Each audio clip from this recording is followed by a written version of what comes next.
Yes, everyone, welcome back.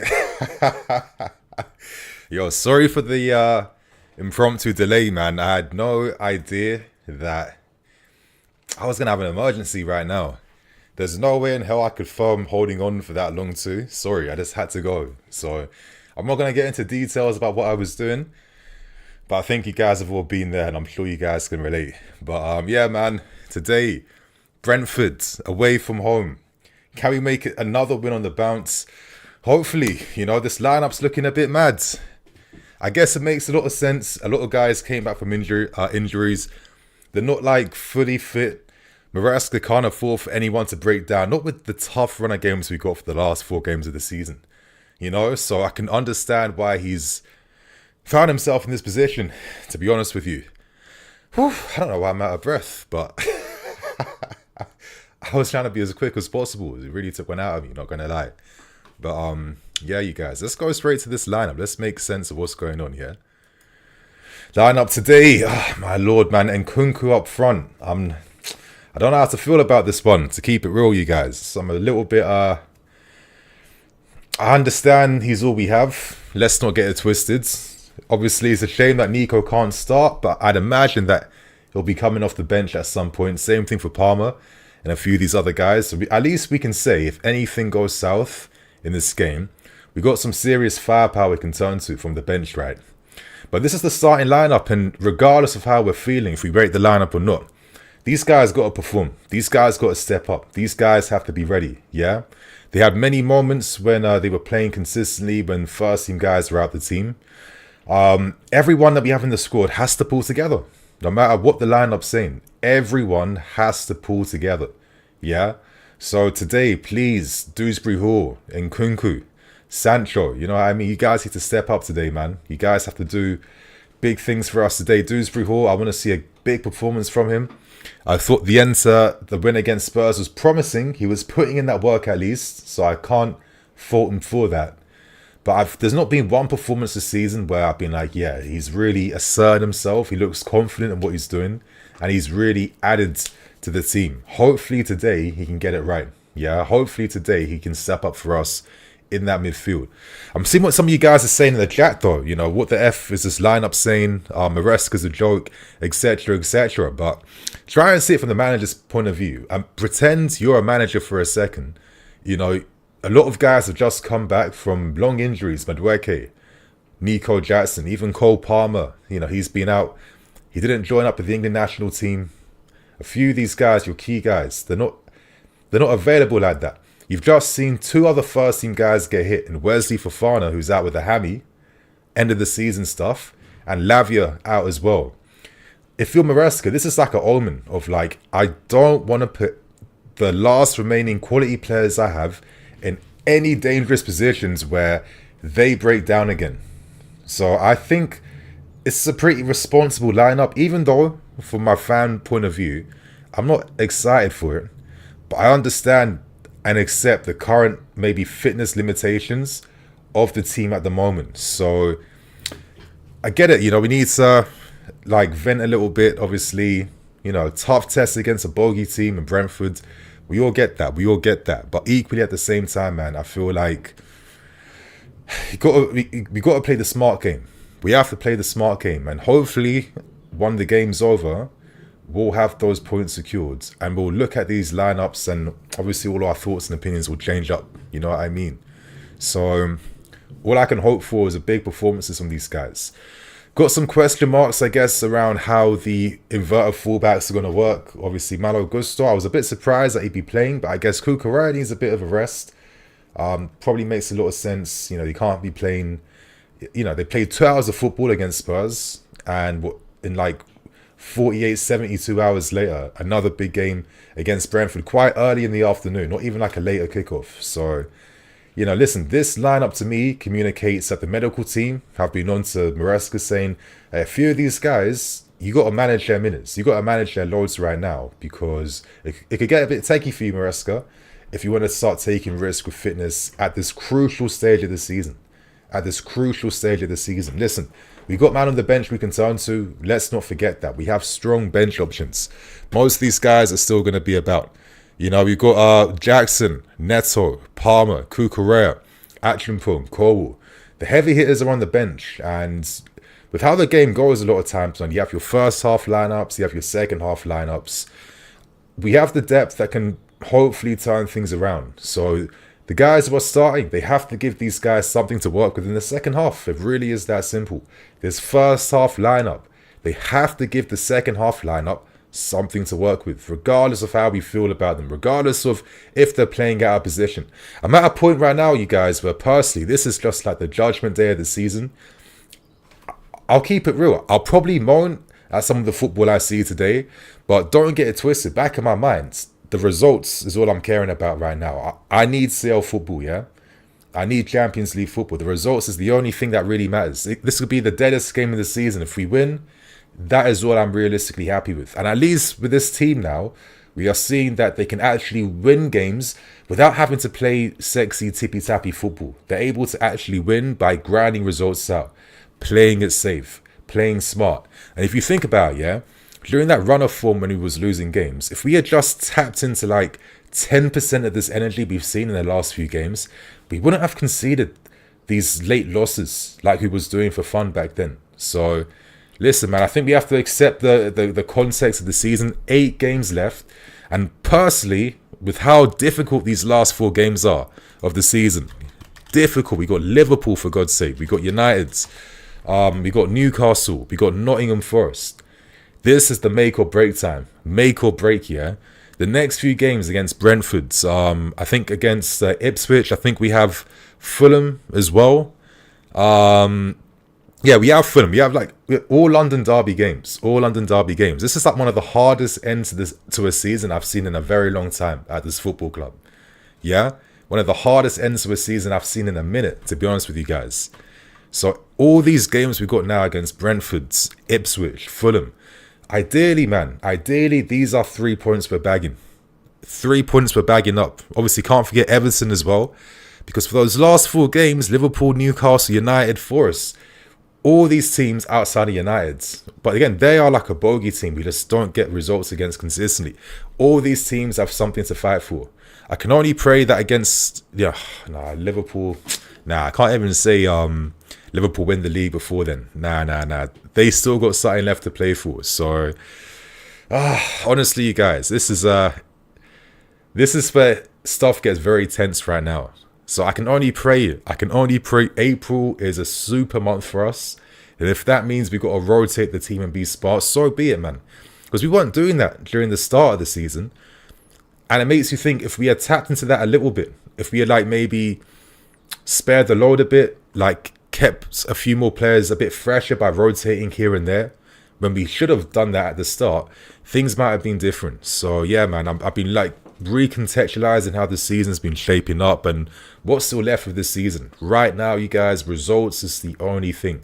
I'll happily like tap into Conte, Cantanasio style. I'll tap into Mourinho football. I'll tap into all the negative things we've seen over the years if it means that we can secure a few more points and get those results. So I don't think I can say it any other way now. I'm sure you guys are getting bored of me mentioning this. But you know what? We got like 10 minutes left before the game kicks off. I want to like hear your thoughts and opinions and how you guys are feeling right now, man. 2-0 win. That's it, you guys, in the chat. Give your score predictions at the moment. Like, what are you feeling? I think Brentford's going to be a bit of a tough test, but it's not impossible. If we play it smart, we can get the result. We should take some confidence from beating them at home, 2-1. And obviously the fact we got heavy hitters who can come off from the bench second half, that gives us something. That gives Brentford something to think about, because we can change the aspects of the game in that second half. Kyle Boss, from what I've seen, Maraska can't take this club nowhere. Okay, let's see though, man. This is how we're feeling right now. But let's say we do secure CO, and let's say we do get Conference League football, bro. I guarantee you'll change your mind a little bit, 100%. Yeah, because it makes me think, like, imagine for example, Enrique just won the league with Paris Saint-Germain. At the moment, potential to be an unbeaten season. Last season, he was getting some heat. But realistically, did he have the team in his image perfectly? No, he didn't. This season, he has. This season, for sure, he has. And look at the drastic improvement in the quality of football and the performances they're putting in. So, listen, I don't think we've seen everything from Maresca to suss him out. And I think at least he's shown a bit of adaptability. Listen, I'm not saying this as someone who's like a fanboy. When we hired him in the summer, I wasn't indifferent to it. I was just like, okay, let's see what happens with this one. You know, I wasn't too mad. I think the options we had in the summer, they weren't that sexy. They weren't that amazing. Maybe if we went for Hansi Flick, that could have been exciting. But I think clubs, for some reason, was using his international record against him and completely forgetting about what this guy was doing at a club level. But even then, Barca have been getting iffy results here and there sometimes. It's normal. But I don't know, man. I feel like we need to have a little bit of grace in this moment. Because honestly, bro, the expectation you're setting for yourself, no manager will satisfy that. No manager in the world will satisfy that. Especially if you're not going to give them the top players they need to bring their football to light. Exactly. Enrique, light years ahead of Maresca. You guys would not have said this last season, for sure. You're only saying it right now because he's here for the second season and a lot of pieces at the club are aligning in his image. You guys wouldn't have said this last season. Emmanuel, what is this lineup, bro? It's a lineup that has to get a result. It's a lineup that has to get a result and do their bit for the team. Everyone who's in the squad right now, they got to step up. I don't even care what the lineup's saying, realistically. These men have to step up. GTL, we are the better side, but Brentford aren't nothing to hawk at. They are not. They definitely are not. You know, that attack, man, Vissa, one of the underrated guys in the league, and Buemo, 16 goals already this season. Damsgaard stepped up a lot this season. You know, they've got options, man. You know, Henry, I think one of the most underrated fullbacks in the league. And, of course, Thomas Frank, he sets them up really well. They're really well coached. Yeah, it's going to be a tough test. It will be a tough test. Every game we have until the season ends will be tough. This is like one of the hardest ends to a season I've seen in recent memory. Benza, you think we'll win 3-2. Cool. 1-0 for you, Kyle. Nice. Cole HD, you think, okay, 3-1 to us. Rec, 2-1 Chelsea. Carbos, love the guy, but he's not making it easy for himself at all. I hear that, man, but this is what I mean. Like, it's not like the most like foolproof situation that we have right now. You know, our key guys just returned back. Two key guys already out in Lavia and Fofana. Big losses, especially Lavia. You know, those games we had near the end of the season.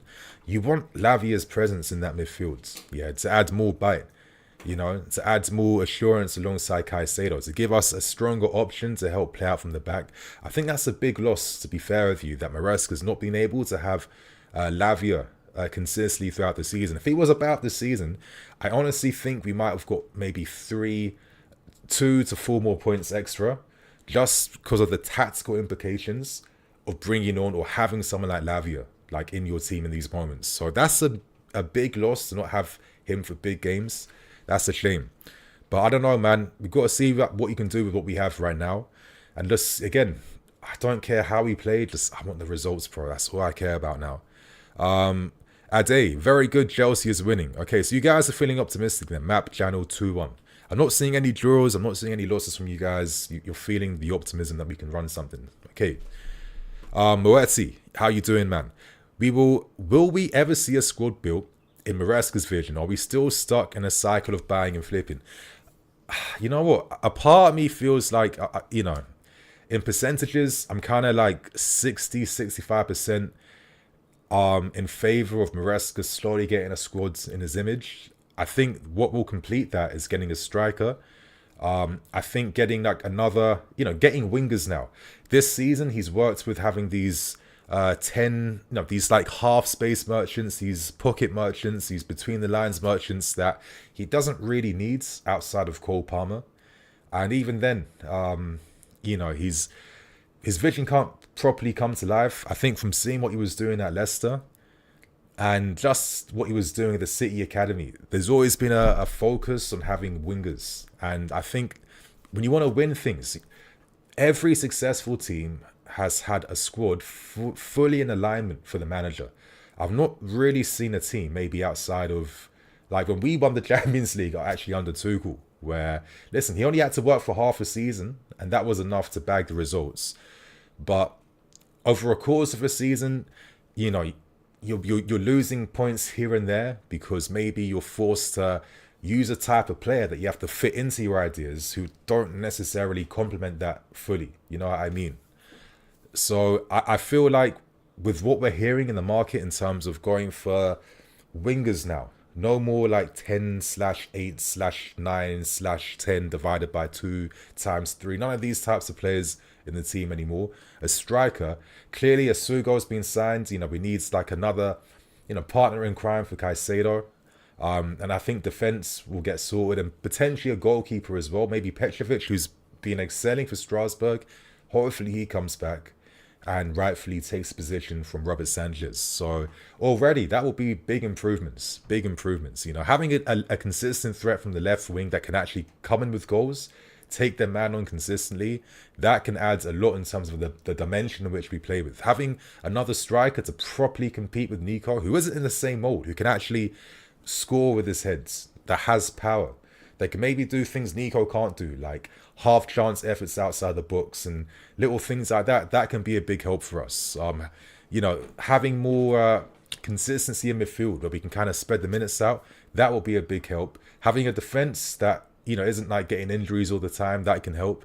So I don't think we have to spend that bit. No, we don't have to buy like crazy in the summer, but we clearly need to just refine what we're doing right now. I think that's the word I'm looking for. There has to be a sense of refinement. I mean, this squad we have isn't good enough to win the league. Let's keep it real. We have to still refine the team to get closer to reaching them heights, right? And I think when Esteval comes through, another left winger, a striker, we're selling a few of the guys we don't need. That can take us there, in my opinion. This rotation is crap. Yeah, it's not ideal, but it's all we got right now. Okay, Brian Zaragoza, the guy who's on loan from Bayern. Yeah, he's a good player. Cowboys. As a fan, it's sad to go from Drogba and Costa to watching Nkunku up front. I think Nkunku even feels sad about it himself, my guy. So yeah, it's sad for everyone. It really is. Andrew, this rotation is terrible. Yeah, shouldn't be rested. Maybe he has to be rested. Like, again, we're the fans with the outside perspective, right? These managers, they have to also put out lineups in accordance with what the medical team is telling them. Like, there's all these little facets and details. Like, I hope you guys don't think I'm just like capping and making excuses up or waffling or nothing like that. But it's only because it's been so often that I've had this reaction, and then you're always learning after the game why certain decisions were made. Maresca will naturally explain why he made this choice, and then we're gonna have completely different opinions afterwards. Anyway, the game's going to be starting soon, you guys.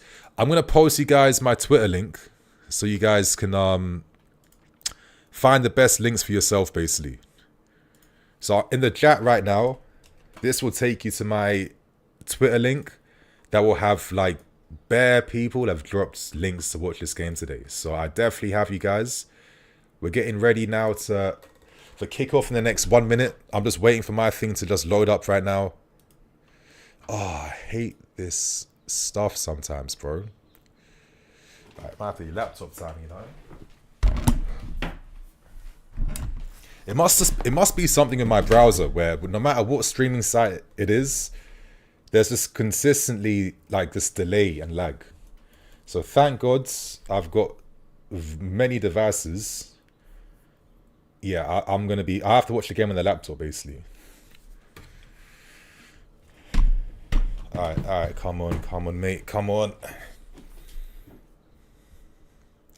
You guys, if you find a link, of course, let me know if it's working for you. But if anyone else needs a link to the game, tell them to look at my pinned comment, and you will see my Twitter page, and all the links you need will be there.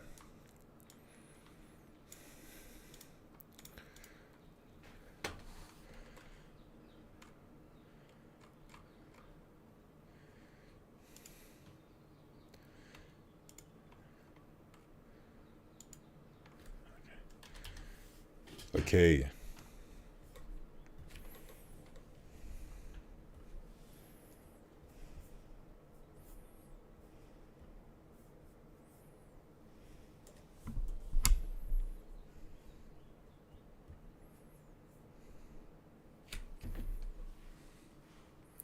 Okay.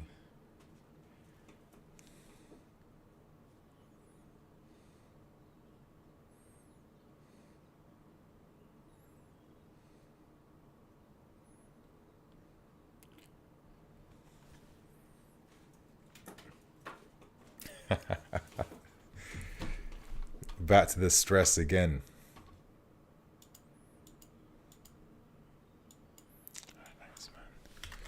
Thanks, man. You got...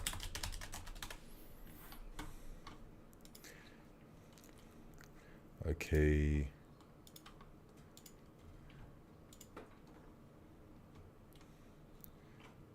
I think mine's loading up in a second. But hopefully you guys have links that are working for you. Yeah, my thing's coming up now. Kick off, mate. Bro, man. Hey, Monty's, man. It's not always an excuse, man. You just got to think outside of just your, you know, your disappointment. Like, there's reasons behind it, man. You have to think about those aspects.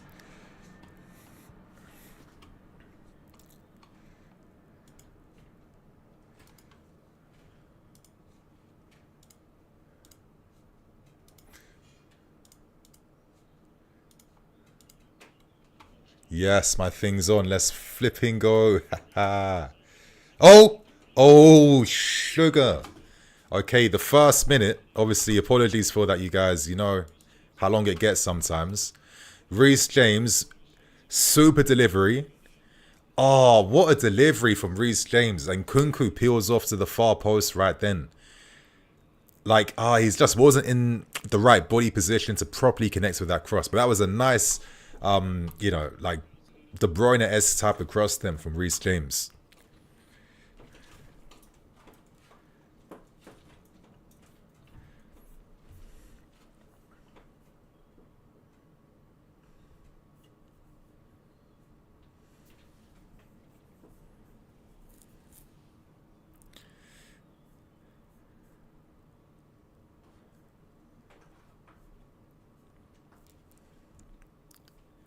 Yes. Oh, thank Lord. All right, I found the streaming. I found the link of all links.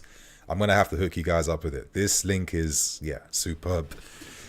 Oh, now I can relax. Let me just quickly just put the school timer on in line with what I'm seeing right now. I'm like a minute behind at the moment. But the start seems to be pretty bright at the moment. It's not too negative right now.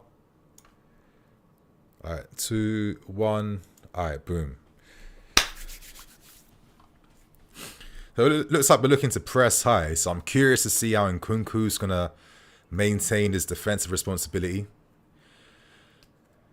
That's it. Jalibert heads that away. Brentford carry the attack down the left-hand side. Noni's tracking back against their fullback. Fullback cuts inside in, swinging cross, far post. Escapes everyone.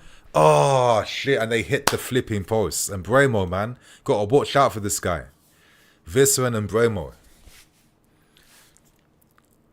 Like, that looked too well choreographed then. Like, completely just goes over the head of Reece James. He's playing as a left back in this game, and Gusto's on the right hand side, basically.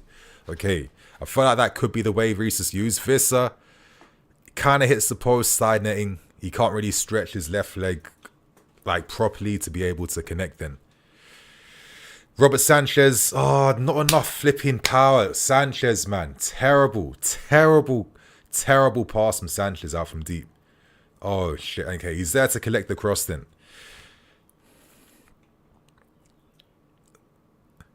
AB2X, Needy, how you been, man? I've been good, man. Just been, you know, on the grind, I guess.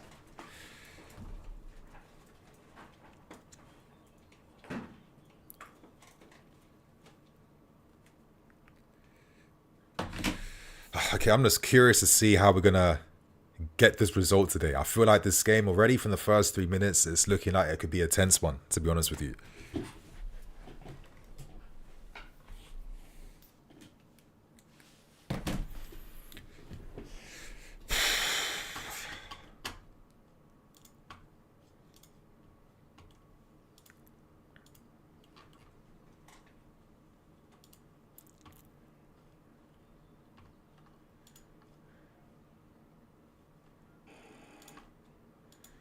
Oh, and Kunku.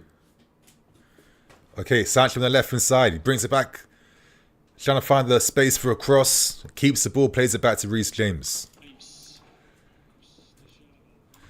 Back to Gusto. Plays it wide to Noni Madueke. He's going 1v1 against his man. Noni. Can he take it? Yeah, he's taking it. Right to the... Oh. Side netting. No corner.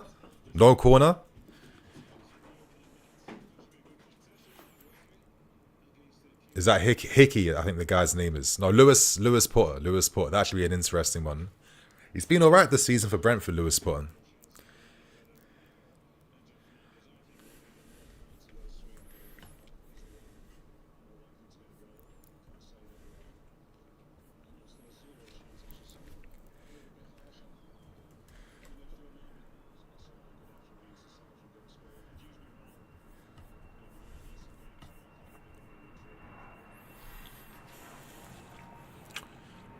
No games, none of these teams have completely taken control in the first opening minutes at the moment. I think they're still sussing each other out. It seems like a lot of Brentford's threat is looking to get passes wide to the left-hand side and the right-hand side at the moment. But no one's really got the ball down and really control possession just yet. Like, both teams are trying to play a bit direct to find their attacking players a bit faster. Maybe throwing for Brentford's.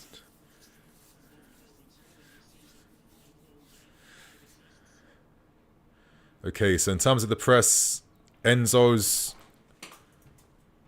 pressing high with Noni and Nkunku.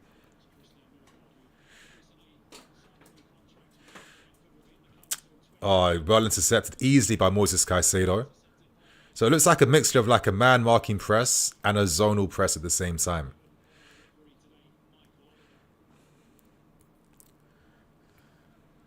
Anyway, Dewsbury Horse, he gets brought down and he's fouled.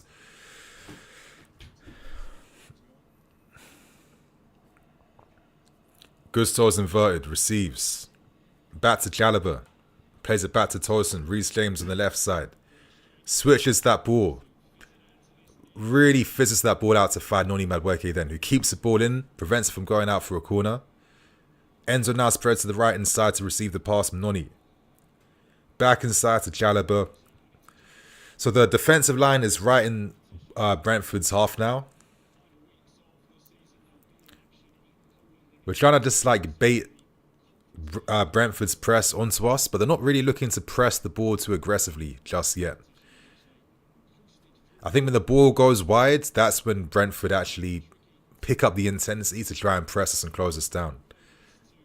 But they're looking to just block out any like passing angles from the centre backs at the moment. Anyway, Tosin back to Chalobah again, recycling possession. Madueke. Interesting ball to try and find Malo. It wasn't the right one, but Malo's putting pressure on, is it Collins?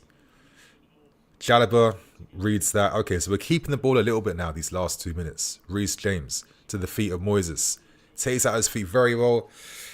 The ball's just going, the passes are going a bit deeper and deeper. But now Gusto has space to carry the ball forward on the right hand side. Back into Enzo. Little bit slow then. Caicedo spreads it wide to Noni. He's been like a consistent outlet for us so far in these opening, like, what, 10 minutes.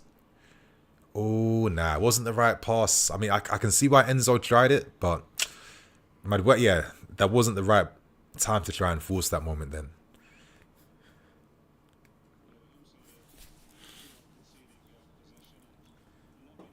Damsgaard's able to turn. Plays the ball right over the top then to find Carvalho. Is that Carvalho? Sade. Ah, Vissa, late arrival in the books. Keeps possession, plays it back to Sade. And a really bad cross from him straight to Robert Sanchez. And this is the threat we have to worry about with Brentford. Because, you know, some of the midfield players are able to just receive under no pressure. And they're playing like direct balls straight in behind to find one of their wingers.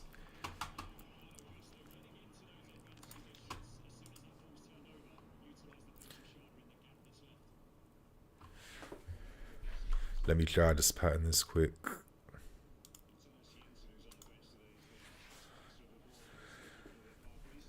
Oh, Jalaba gets his body in front of Visser. Under pressure, a bit in his own half near the corner flag. Oh, can he kick it off from him? Okay, somehow we maintain possession. Gusto Shields just blasts it, and he blasts it into the feet of Madueke, who plays it back to Sanchez. Into the feet of Caicedo. Okay, that was... Somehow we've kept possession of the ball then. I'm not seeing any movement just yet, but Enzo's carrying from the left sides. And Nkunku's dropped deep, but when he drops deep, like who's making that run in behind then? No real box threat, only not Madueke inside the box. Okay, Reece James. Oh, that was a nice reverse ball then, but I don't think Nkunku clocked that. But at the moment, like, I'm noticing Reece James has like a lot of freedom to maybe spray passes at the moment. Like he's playing switch balls, he's looking to play balls in behind to try and link the attack.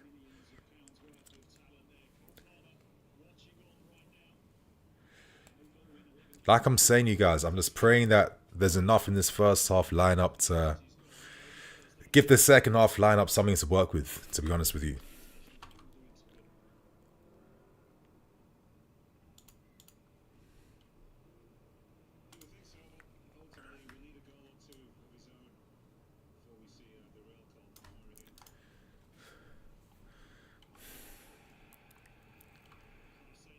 Moises snatches that ball back. Tosin finds Dewsbury on the left. Okay. Chalobah. A lot of patient passing at the moment. We're getting forced back a bit deeper now by Bournemouth's defending. And I guess they want to... they're trying to force mistakes from Sanchez because they know that when Sanchez is the last guy to receive these passes, he's just gonna... He doesn't have the accuracy to really do anything with this long ball distribution. And now Brentford have possession now. So they're showing like a lot of due diligence with their off-ball work. This is what makes them like a threatening team. This is why I'm like a little bit worried, to be fair with you. Especially like with no striker. It's a shame that Maresca doesn't feel that Nico is ready to play back-to-back games. Or even Neto. It's a shame that Neto isn't even the guy playing up front. At least he was offering a bit of something playing up front for us when Nico wasn't in the team. Okay, Enzo's putting pressure on Collins. Back to Aya, who plays it back to... who's their keeper even? Flecken.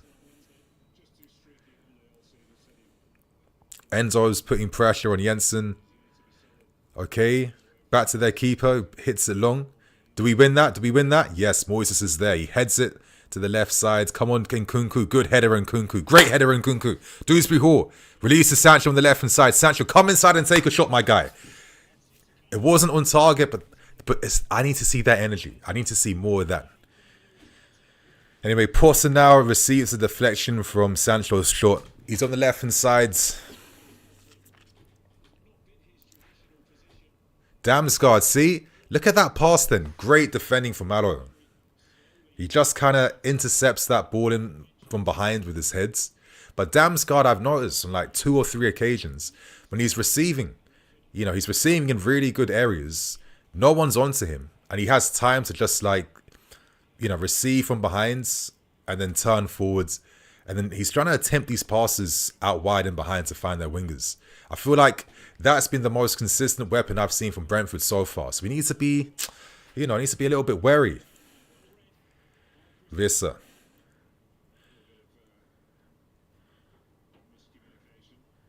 Plays it to, what's this guy? Porter. And in a little bit of a, unnecessary foul from Noni.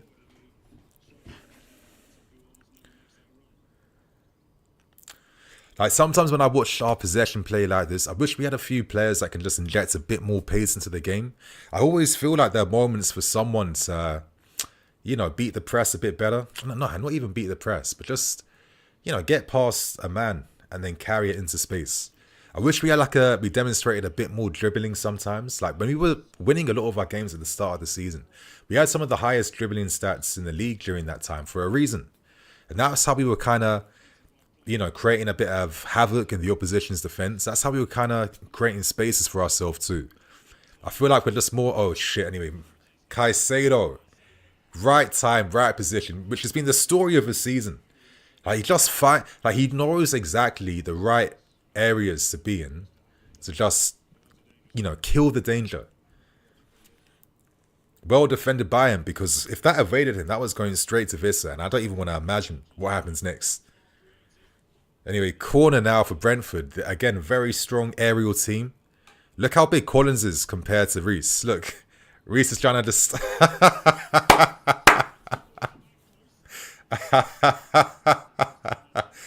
Reece knows, listen, I can't match you height for height, but I know how to use my body. I know how to put you off. Look. He's like, you're not getting past me, bro. You're not getting past me at all. This is an interesting one. Reece and Collins. Oh, come on, Reece. Come on, Reece. Oh, my lords. That's it. Okay. We kind of saved that situation then. Come on, Sancho's putting pressure. Yes, Sancho. Good play. Oh. Listen, 2v1, realistically, he would have done very well to keep that ball then.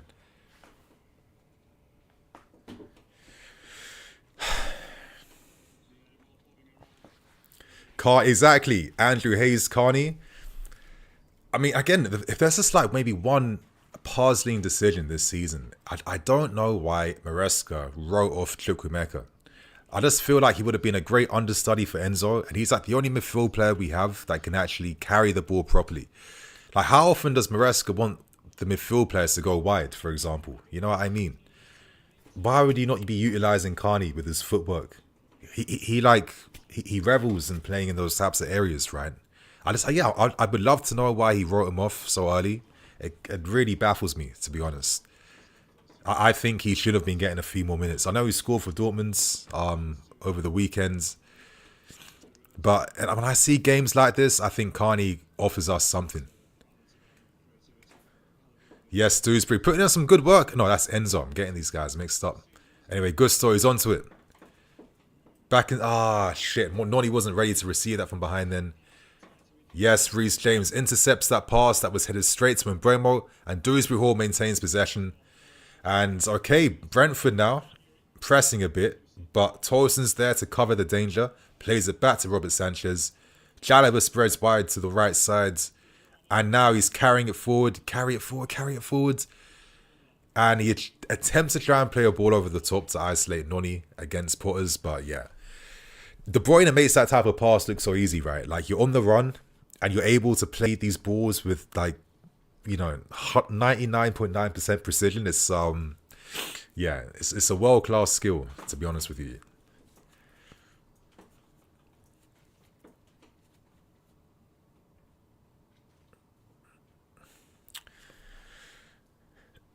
Okay.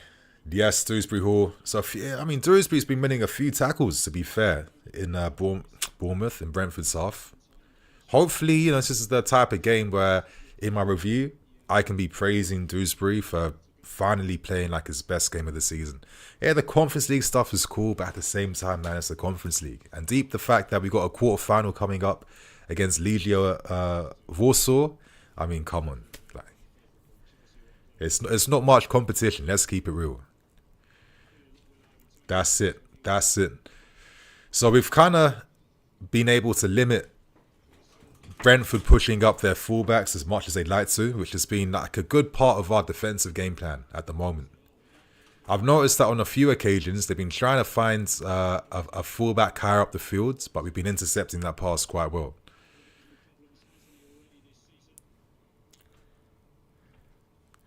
Okay.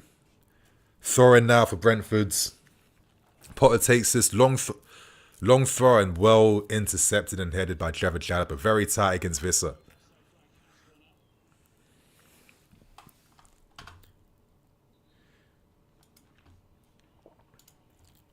Southampton are cooked, yeah. Southampton are...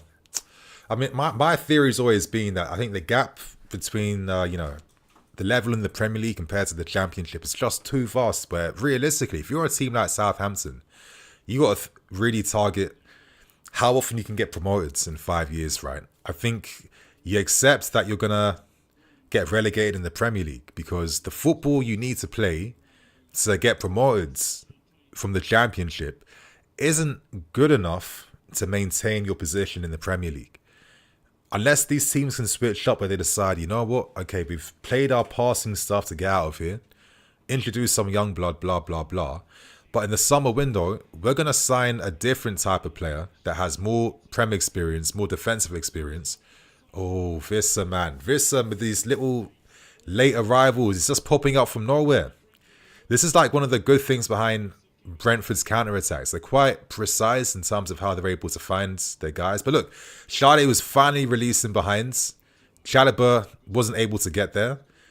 And they've spammed that pass like 5 times now. And 5th time, that pass comes off. So we need to watch out for that.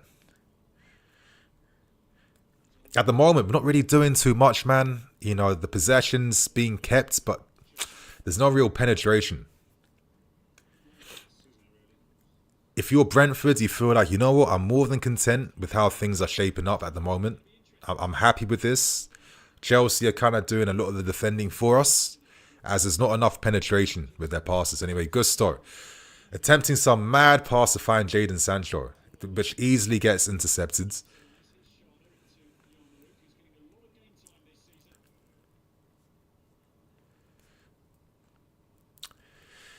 Yeah, man, this is one of those games where it's going to be like 1-0 or something like, you might come from a set piece, hopefully a penalty, something like that. It's not going to be a beautiful performance that leads to a win today.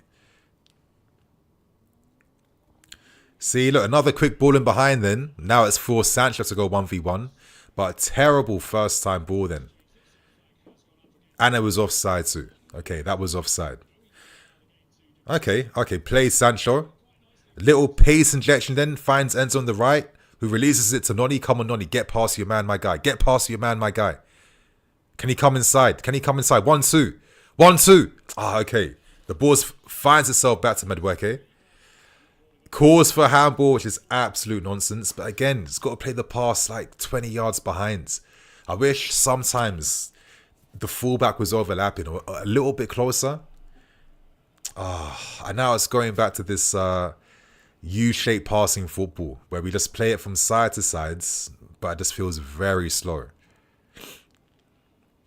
And this is what I don't like with, you know, look how deep Enzo is right now. Who's closer than Nkunku? It's a shame that as the season's gone on, we've just found no real viable way to utilize Nkunku in terms of how we play and how we move the sport.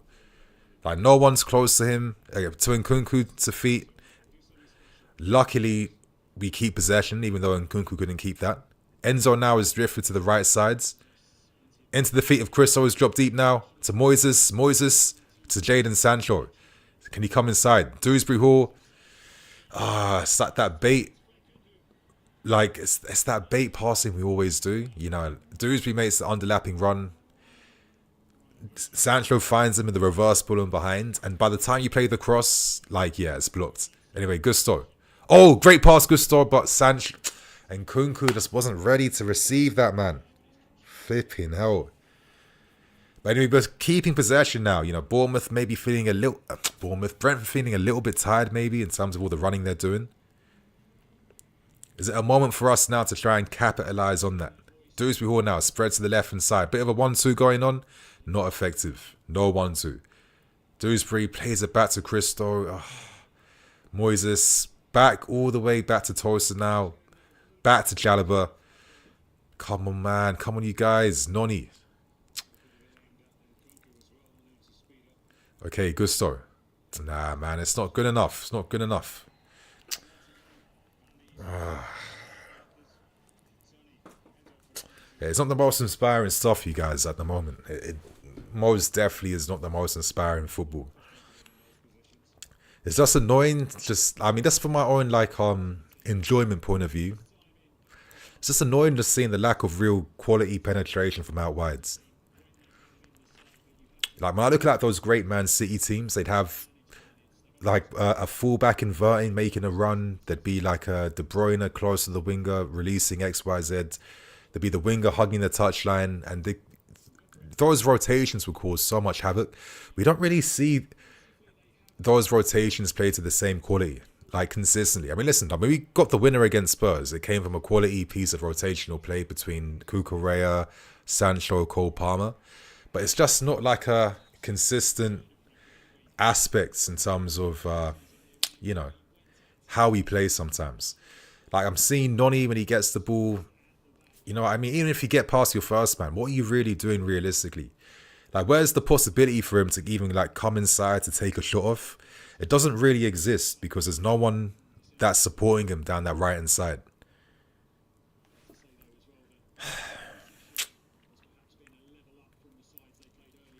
Okay, Reece intercepts that. Moises loses out to Damsgaard. Doesn't happen too often. And Damsgaard nutmegs him, I think. Early ball across goal. And what? Yellow card. That is mad. I have to see that again. But Brentford have a very, very, important free kick coming up their way now. Very dangerous area. Oh, ref, that's barely anything, man. That's nuts. Yellow card for that. Okay. From the angle I'm seeing it from now, yeah, that was a yellow card, to be fair. I think Gusto had to take the L because obviously the guy was about to slip in behind from him. So it's the right thing he did to get that yellow card then. Oh, man. But I just feel like in this game, yeah, I feel like I'm seeing flipping Gusto playing more in midfield than what he was doing against Spurs when he was allowed to go out wide on the right side. Like, are you guys noticing that? It feels like against Spurs, I was noticing him making a lot more overlaps and there was a lot more involvement on the right-hand side compared to him just being in midfield the entire time, which is really annoying. And Bremo, flipping hell. He's been strong from set pieces this season. Scored a lot of penalties for Brentford too. And Bremo, okay. That's a little bit of a sneaky free kick then. Damsgaard can't get it down quickly enough over the ball. He had the power there, but the technique, yeah, look at the top spin. It wasn't enough top spin in that shot then. Playing out from deep again. Brentford pressing very high. A man tight to Enzo Fernandez. Sanchez, again.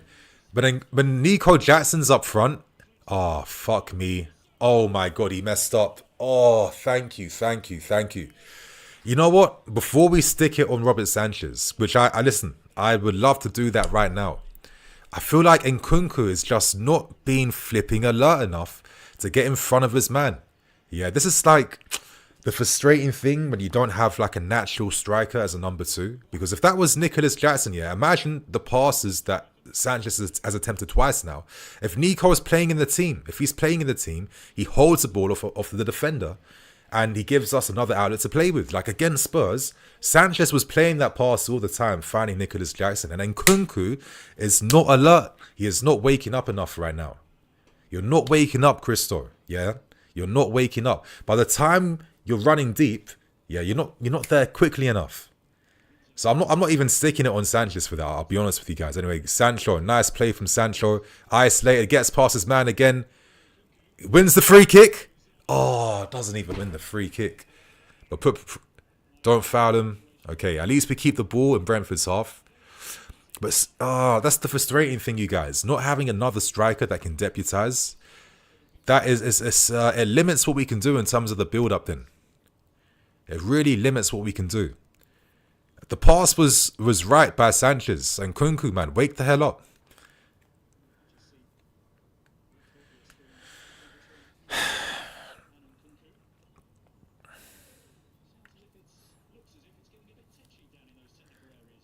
Yeah, but it's barely not being many shots at all on target or nothing at the moment. Chris Soros is kind of on the periphery right now, not really offering us anything at the moment. I feel for him sometimes because he thinks to yourself, even when Palmer's not in the team and Nkunku's not playing the Palmer role, he has to play out wide on the left or play up front. Yeah, if we sell him, which is definitely going to happen in the summer, we can't be stupid. We're not going to get 70 mil. We're not going to get 60 mil. Yeah, be humble. Accept a bit of a loss. Take that 40 mil, 45 mil max you can get for Nkunku. Let's keep it real. Let's keep it real. You know, this season's been a disaster. I can't even fully blame Christo. I can't even fully blame him. Yeah, the directors thought that Maresca somehow was going to be using Felix and then Nkunku and Palmer together doing like a 4D chess football we've never seen before. That clearly isn't the case. And they didn't do their homework enough in the summer if they felt that Maresca was going to do that. You know what I mean? And if anything, Nkunku's lost his value by quite a bit this season. Let's keep it real. He's lost his value by quite a bit. So, listen, if we have to... We're funding a striker by selling these guys. Unless we can do a madness like Leipzig, listen, give us Sechko and you can have Nkunku back. I don't even know what clubs are going to spend big. I think he would cook under Amorim for Man United, if I'm being honest with you. I think if Nkunku is still a very good player, he needs to find himself playing in his natural position, not the way we're using him. United's, can you come in with 50 mil to make it happen? I mean, I don't know, man. Oh, that's yours, Jaden. He's offered like a bit more than Noni at the moment, I'd say. Okay, good goalkeeping, Sanchez. Okay, Robert, come on.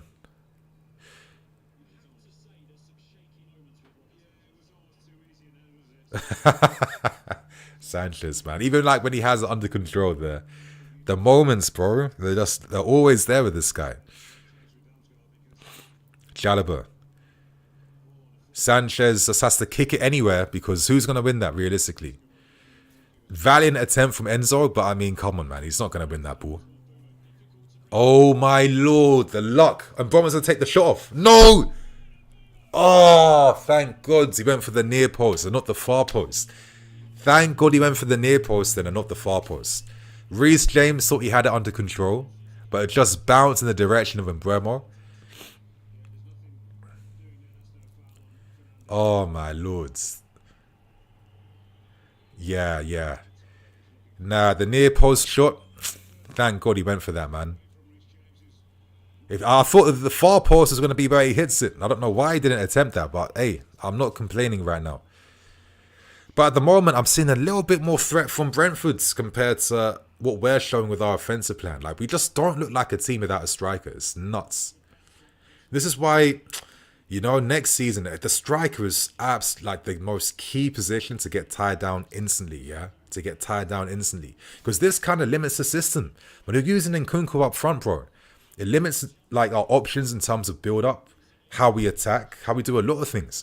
Like, bro, compare what Nico was doing against Spurs in those 70 minutes he played compared to what we're seeing with Christo now. Yeah? First 15 seconds, Chalobah plays a ball over the top because Nkunku is committing the centre-back. He's looking to break away, make that run in behinds. He's looking to run into that space and he's giving us an outlet, bro, an outlet. And Nkunku cannot do that. He's a ball-to-feet merchant that likes to arrive in space. He can't spearhead an attack. Look, every ball he's trying to win, he's not strong enough to fucking win that ball off Collins or win that ball off Aya or any of these guys. That's not his game, man. But again, look, Enzo makes the underlap. Who's near him? Who's close to him? Madueke is behind him. Gusto is behind him.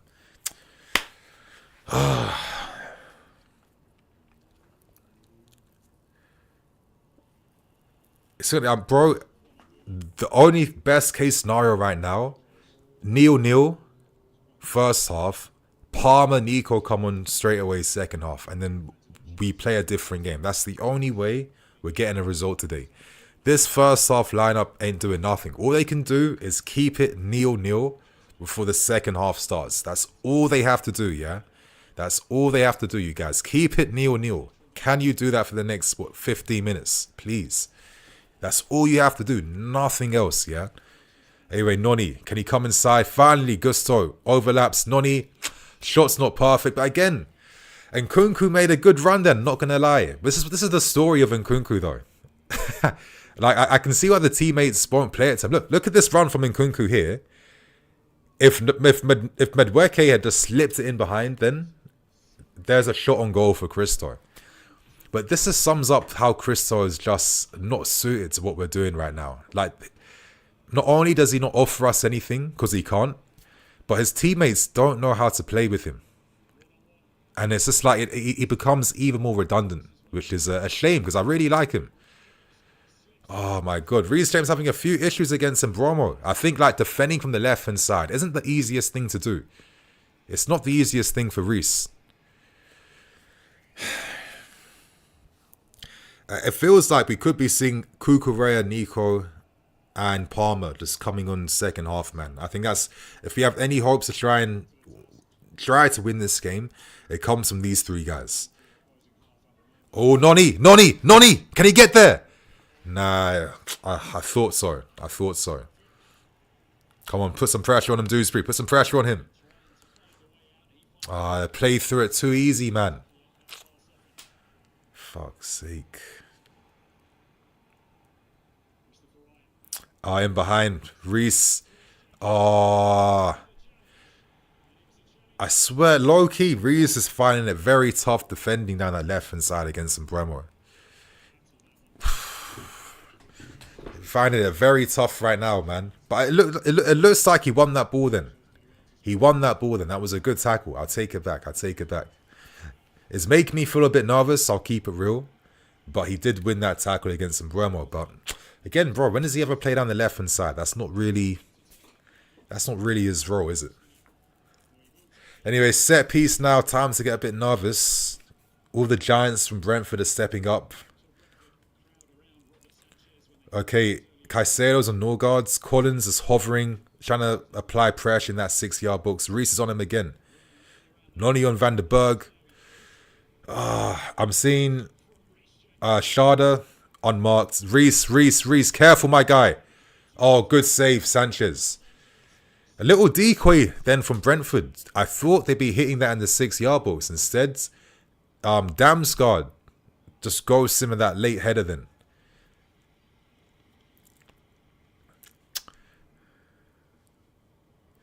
Okay, straight to Sanchez.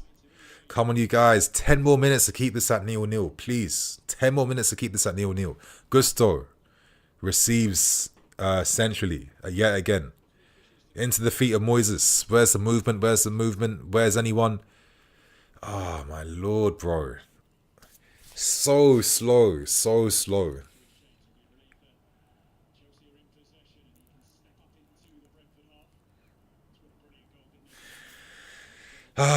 Man, oh man.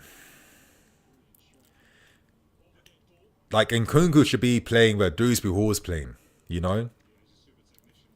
Noni, again, by himself, isolated. No one's close to him other than the flipping centre-back. Like, I just hate seeing these wingers just playing it backwards so often, man. Oh, come on, Dewsbury, play that pass to Sancho. Come on! Who wants it? Oh! First time we've been able to properly unlock Brentford playing this way. Good passing behind from Dewsbury into the feet of Sancho. Good pass. Again, not enough box presence outside of Nkunku desperately trying to get in front of a defender. And Enzo desperately trying to even get in the box. But Reece has to be a bit careful on Collins now, you know? He's got to be a bit careful now. Set piece time. Dewsbury's taking this with an outswinger.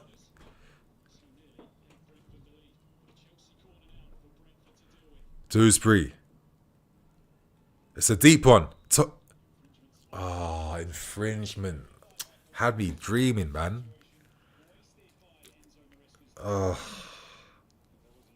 What a waste. What a waste of a set piece.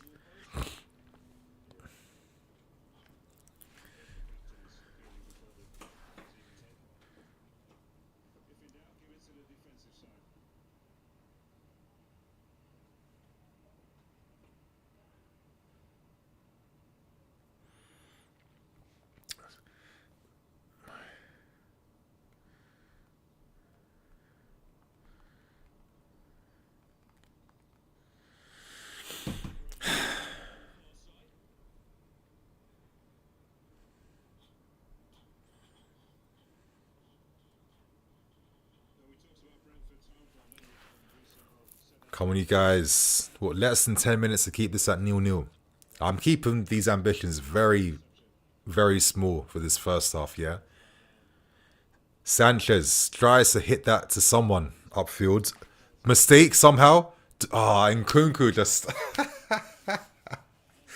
Bro, like, obviously you can clown him. And I can understand why you guys would. But at the same time, I feel for this guy, man.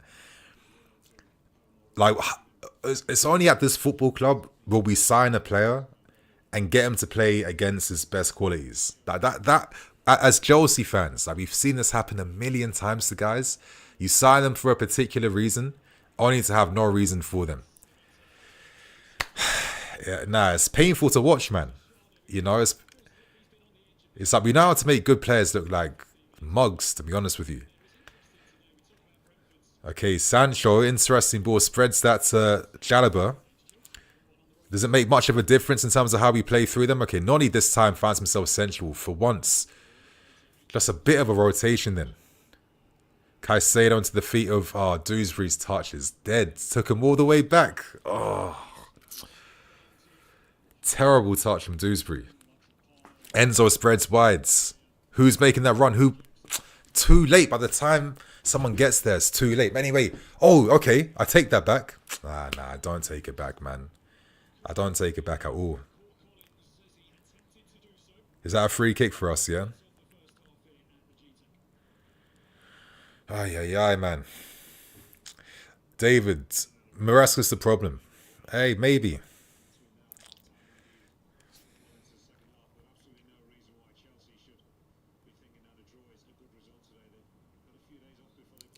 Listen, until Nico, Palmer, and Cucurella come on second half, we're not doing nothing with this team.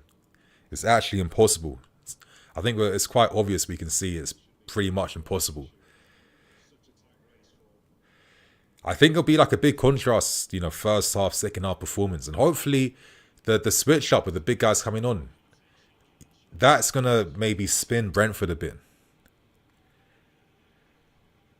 I'm sure Brentford probably plan to be playing against Palmer and Nico and all these guys in the first half. They're going to be a lot more tired in the second half. So I'm hoping we get some advantages in these little areas. Moises, Enzo. Who wants it? Who's near him? Yep, come on, Dewsbury, get close to him. Sancho, good upper body strength to keep that ball then. Alright, good play from Jaden. Good, nice play from him. Chalobah, come on, carry that ball forwards. Plays the pass instead. Okay, Noni's got the ball. Like, now Gusto makes the run. Now he makes the run. Too late, man. Too late. You guys, just focus on like the movement of the players. Are you seeing any movement right now? Are you seeing any movement? Okay, Gusto receives. Back, forced to go back again. Like, obviously, we're playing for results, but at the same time, you know, this stuff is just boring to watch as a fan. Let's just keep it real. We can separate, you know, what we're doing compared to the entertainment value. And entertainment-wise, it's just flipping diabolical. We can be honest about that. I'm not going to lie about that. It is very diabolical. I just hate seeing the lack of flipping movement from these guys, you know? Like, they've been playing this system how much this season? Can't they just, like, use their brains sometimes? Just do something a little bit differently.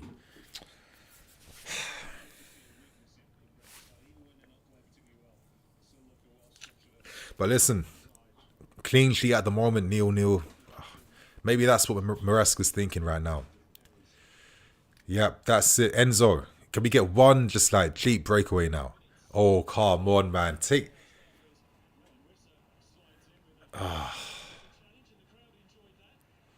Visser.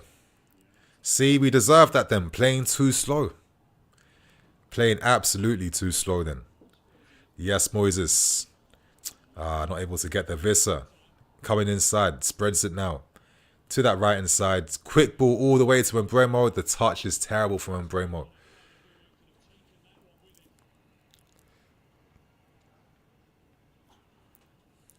See, Nico's warming up. Palmer's warming up. Okay. That's what we need. We need our 2 stars, man, for this second half. Reese. Oh. Oh, come on, man.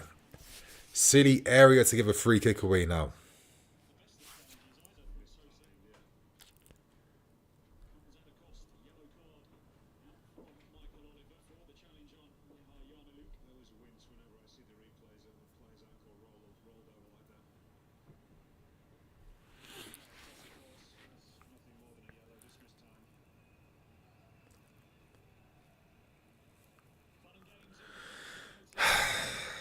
Come on, don't mess this up, you guys. Give the second half team something to work with.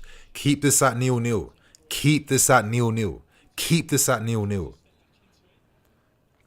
Reese, no stupid pens now, please. Okay. Well, Marshall then. All the way back to the keeper. Hey, thank you. Thank you for that. What a stupid pass. That's yours, Gusto. Come on, get that running behind. Who's...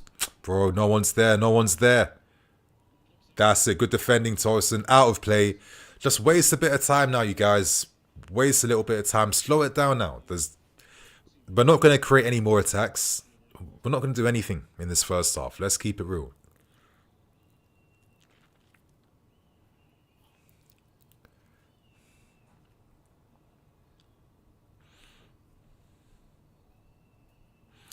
Sanchez, yes, slow it down, my guy. Doing very good. And just hit it somewhere. Right to the right sides. That's it, Enzo. That's it, Enzo. That's it, Enzo. Just stay down now. That's it, Enzo.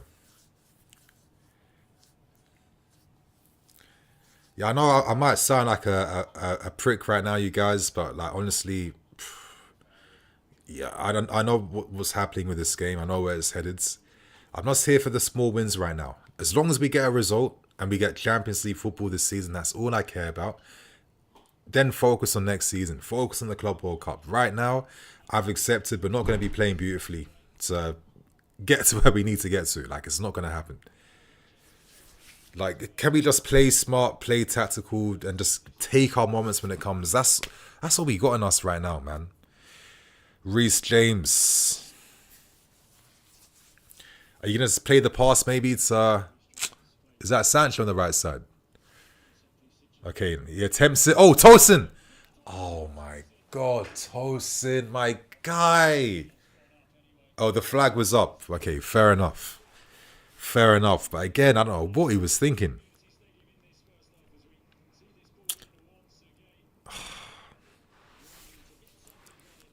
That's it, guys. Come on. 0-0 first half. Let's go. I think that's the only positive to take from that diabolical half of football. Oh, flipping hell, man. Like, this is the thing is, I completely get why most man will feel like, Nini, come on, man. Maresca's dead. Like, look how he's making us play. How many times have we seen this game in 2025? Like, come on, man. No penetration, no ideas, no movement, no threat. Yeah, we know certain guys aren't playing, but regardless, man. Does it excuse the football we're seeing? Hey, I completely understand. I'm not here to tell you guys you're wrong at all. Yeah, it's diabolical stuff. Let's be honest about it. But I just can't forget how we looked at the start of the season when everything's going right. And when things aren't going right, then I think this is what we revert to, you know? I think the big difference that's made is not having a striker, yeah? Not like... Just seeing how we looked like against Spurs compared to right now with an actual striker up front makes such a big difference in terms of how the rest of the attack connects and how they play.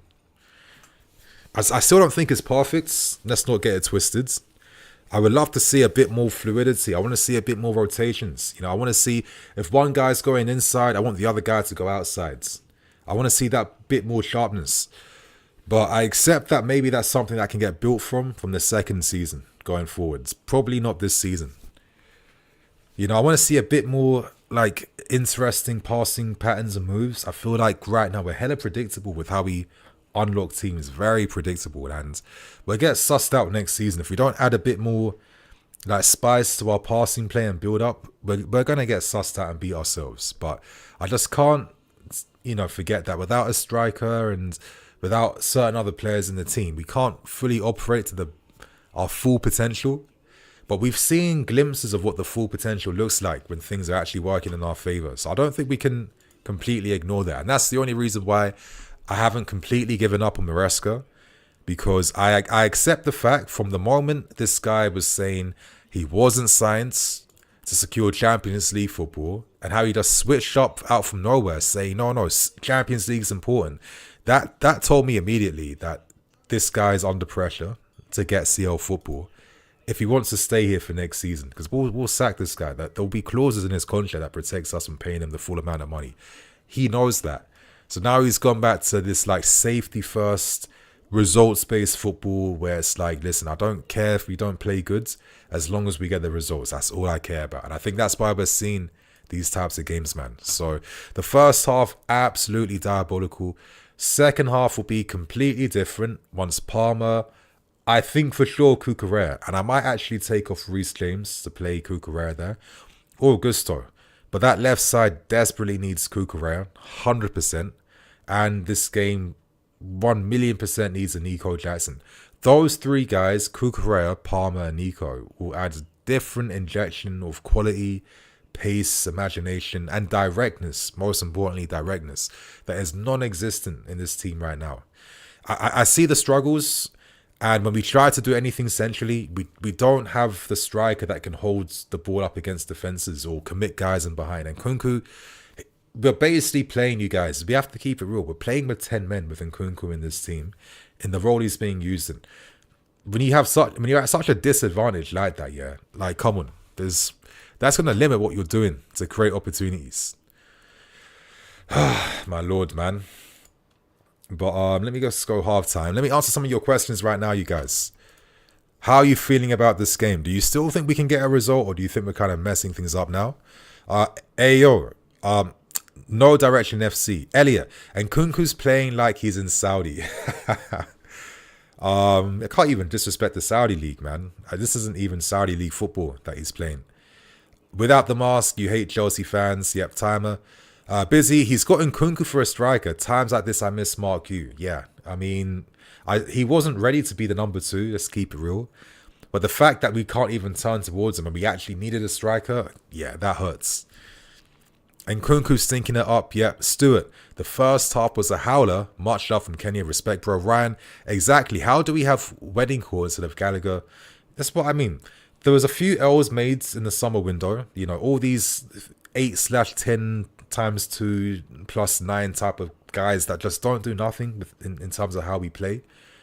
And obviously, you know, these Dewsbury signings, no striker, you know, we've kind of put ourselves on the back foot a little bit. Big, juicy YouTube, and Nkunku is trash. He disappears when we have the ball, don't run him behind, and can't hold the ball up. Exactly.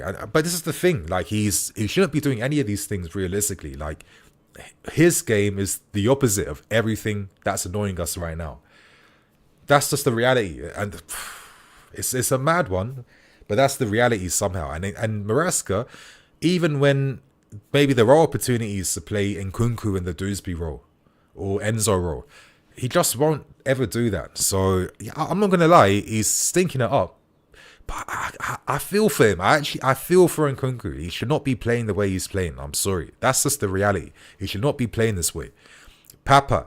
Nkunku does not want to play for the club. Yep. Casey Day. Nkunku is a second striker. Why aren't we playing him both and Nico? Exactly. Like even when we've had these guys about, when have we ever seen that? You know what I mean? Like, he is a second striker. He's always done his stuff in supportive roles, and his goal-scoring threat comes when he's arriving. You know what I mean? Or he's getting on the end of counter-attacks. So, I don't know, Maresca, obviously, he's got his ideas. I can't expect, you know, in real life, man, these managers, they don't have like 10 different tactics that they can use seamlessly throughout a season. Like, it don't work like that, like in a video game. I accept that. But like it's just the only way that Nkunku can offer something to the team. Yeah, because it just feels like we are missing out on goals and assists that he could be adding if he was just using a different way, man. This is why I was just like, we should have got Kolo Muani on loan.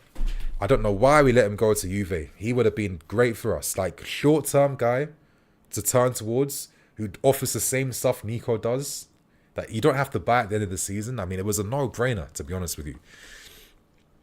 Samuel. I got a super chat here. Mo Flagerian, respect for the super chat, bro. Much love. And Nkunku is still fasting. Damn. Yo, you guys you're out for Nkunku today, man. You guys got no sympathy for this guy. I hear you. I mean, come on. Diabolical first half. I get it. Anyway, Samuel. Nini, from your video yesterday, if we're not signing Osimhen or Gyökeres, we need both Jonathan David and one of either Delap or Sechko. David and Jackson can also play wide left. Sancho is there. Nah. But my thing is, bro, I hear what you're saying. But sorry, Nico is never going to play on the left-hand side. He's a striker. He's not a left... Listen, he's not a left winger. Yeah? Look at how we use our wingers. How often are our wingers getting towards goal? Yeah? We don't play that type of way. Maresca prefers for one of the eights, Palmer, to be arriving in the books with Nico Jackson. Not one of the wingers to do that. So Nico will just be wasting his career. He'll be wasting his career if he plays as a winger. That's not going to work. Jonathan David's been playing up front his whole career. I don't like when these guys playing in their second positions. Like, they're second positions for a reason. That would not work at all, man. What would work is signing like a good quality left winger that can actually get past a man with pace and footwork and has a bit of imagination and goal threat. And signing a striker, either Delap or Sechko, if you're not going to spend big on Osimhen or Gyökeres or these guys with their big wages, it has to be either one of Sechko or Delap or someone. But personally, I wouldn't even sign Jonathan David. I don't need like a smaller Nico Jackson. Yeah, I need someone that can give us a different outlet. The best squads have players that can offer something different when the game needs it. Madrid have shown everyone the blueprint behind what it takes to win games. When they signed Joselu near the end of that summer window, everyone's like, why the hell have they gone for this guy? He put in that memorable comeback win against Bayern. He came in with like 15 goals plus, and this guy played like a legendary support role. Squads need that sometimes, yeah? We need that. If we're not signing another striker that actually has aerial presence to deal with some of the crossing ability we have, we're wasting another summer window. We are wasting another summer window. Jobless crew, fair enough. Take any amount for Nkunku this summer. He's not Prem level.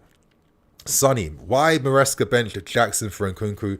Bro, Jackson's been out injured. I think Maresca, like, come on, you guys, we got to keep it like a bit real. Like, do you think Maresca ideally wants Nico to be on the bench right now? He'd be using him every single week if he could. But Nico, I don't think he's ready to be playing with that much intensity right now. We have to be patient and wait for him. But he'll come on in the second half, you guys. Remember, there's another half. We can make 5 subs in the second half. We are going to see positive changes. So, like, let's relax a little bit. Soccer Lover 868. These philosophy managers are career killers. Read the game and make adjustments accordingly. Let's wait for the second half. Football fan. Nkunku was the worst player on the field. Yes, he was. Yeah, we are playing with 10 men with Nkunku. Even though I feel sorry for him, the reality is we are playing with 10 men because of him. CFC Sterney, this year should have been used to create patterns of play and system regardless of who's on the pitch. Maybe you're right. Maresca is scared, or worse, he's a fraud that reached his ceiling. I don't think he's reached his ceiling. And the patterns of play kind of get limited when you don't have the right personnel on the field. Because, bro, I think it's safe to say a striker or whoever's playing up front for us should be able to keep the ball, should be able to hold off defenders, should be able to link the play. Those little things like that Nkunku is just, that's not his game to do that, yeah? You're not signing Nkunku to play that way. So, you know, that's going to limit what we do simply by the fact that the ball gets lost all the time. If the ball is getting lost, it means that we're not retaining it in these dangerous areas, which means that all these potential moves that we're trying to formulate, they all die. They don't exist. They all evaporate because one guy doesn't suit what we're doing, and that ruins all that work everyone else on the field. That's how I see this stuff working, basically. Dre and Nkunku, yeah, okay. Currently, okay. And Nkunku's been dead. We know that. Ideally, yeah, if we had to really go for it, I wouldn't even mind potentially. But this is the thing, this is a big risk, though. Maybe I wouldn't even do this. It's true say. I was thinking, would I take off Dewsbury, play Nkunku deeper, and bring on Nico? You know what I mean? It's a shame that even when Palmer's not in that position, Nkunku is just not allowed to be there. It is what it is, though. Ryan Winter, agree, Nini. We kind of need a Diego Costa type. Mean, physical, dominating box presence. Yeah. I mean, it's quite obvious that we do. It's like seemingly very obvious. This is exactly what is needed. And it limits everything else that we can do when we don't have that presence there. TF Rani. Sorry, you guys. You know what? I need to just bail my goal because I've been asking for this drink for time. My voice is getting hella parched right now. You know, I'm doing all this talking non-stop, man. And this girl's just completely forgotten about me. Rah. Hey, darling. Please, can you get me that ginger tea and some water? Because I'm... No, I didn't hear you knock. Why didn't you text me then? Alright, cool. No, of course not, babe. I'm invested. Anyway, it's calm. I'm gonna go get it now. Thanks, babes. All right, thank you. Bye. Give me a sec, you guys.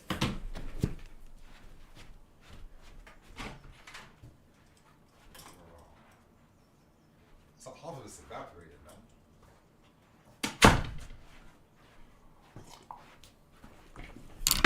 Oh, that's a lot better, man.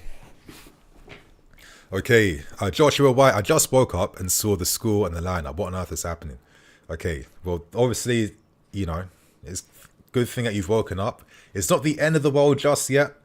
There's another 45 minutes plus to play. And the bench has Palmer, Cucurella, Nico, Colwell, Neto. We have half a team of quality on the bench to turn to. It's not over just yet, yeah? Remember, we judge the result at the end after 90 minutes. The first half means nothing. At least it's a clean sheet right now. Hopefully we see a few subs made second half. Are we seeing anything right now? I'm not seeing much of a difference. Am I seeing Nico? No. I'm not seeing none of these guys just yet. It seems like Maresca's going to wait for the 30th, like 60th minute or some nonsense. Fair enough, man. Oh. These games, man. This is where these games are tight. This is where the margins are very fine. Every decision compounds. Yeah? Do we risk introducing your Palmers and stuff straight away from the second half to give them more time to influence the game? Or do you wait for near the end of the game and hope that they can unlock Brentford's in the final 20, 30 minutes? No. Nico Jackson's on the field. Yes. Thank you. Nicholas Jackson's on the field. Okay. Thank you. Honestly, I was thinking to myself, there's no way in hell Maresca isn't going to start Nico straight away second half. Thank you for proving me right. Nah. That would have been like, if there was one sub that has to come on right now, that's Nicholas Jackson. Yeah. Because those Brentford defenders are living a very easy life right now. So who's... Okay, so Nkunku is off the field. Listen, he did nothing in the first half. I'm going to keep saying I feel for this guy, man. I feel for him. Like he can't even play with Nico. Like, Nkunku would actually probably cook with Nico, which is a mad thing. But the possibilities don't exist right now. Anyway, my guys, the game is starting. It's kicked off. This is it now. Big second half. Massive second half. We have to win this game. No draws. We have to win this game. I want to see the differences in terms of how we create opportunities now against Brentford. In behind and Bremo. Completely unmarked. Well covered by Tosin, who intercepts that pass then. Dewsbury wins the free kick for us, but leaving a little bit of pressure.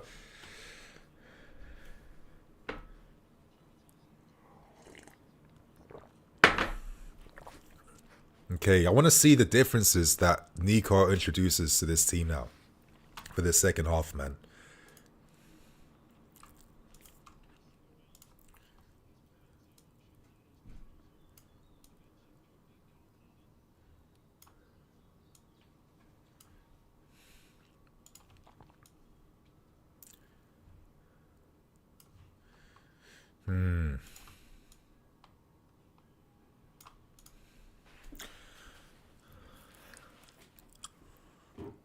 Come on, you guys. Keep it in their half. Good play. Where's the pressure? Who wants that? Again, covered the very good covering at the moment from Tolson. I think his defending has been decent in this game so far.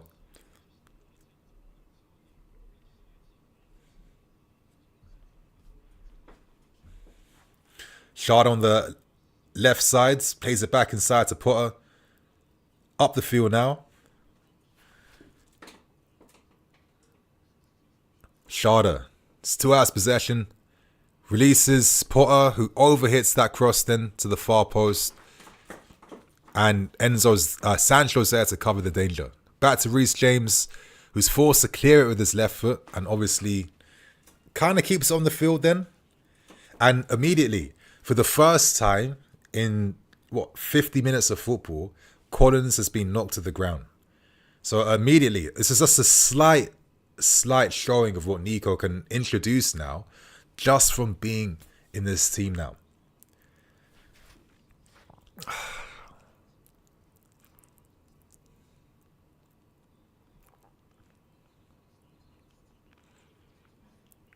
Come on, you guys, stay alert, stay alert. Again, Moises Caicedo for the third, fourth time now with a header to prevent the danger.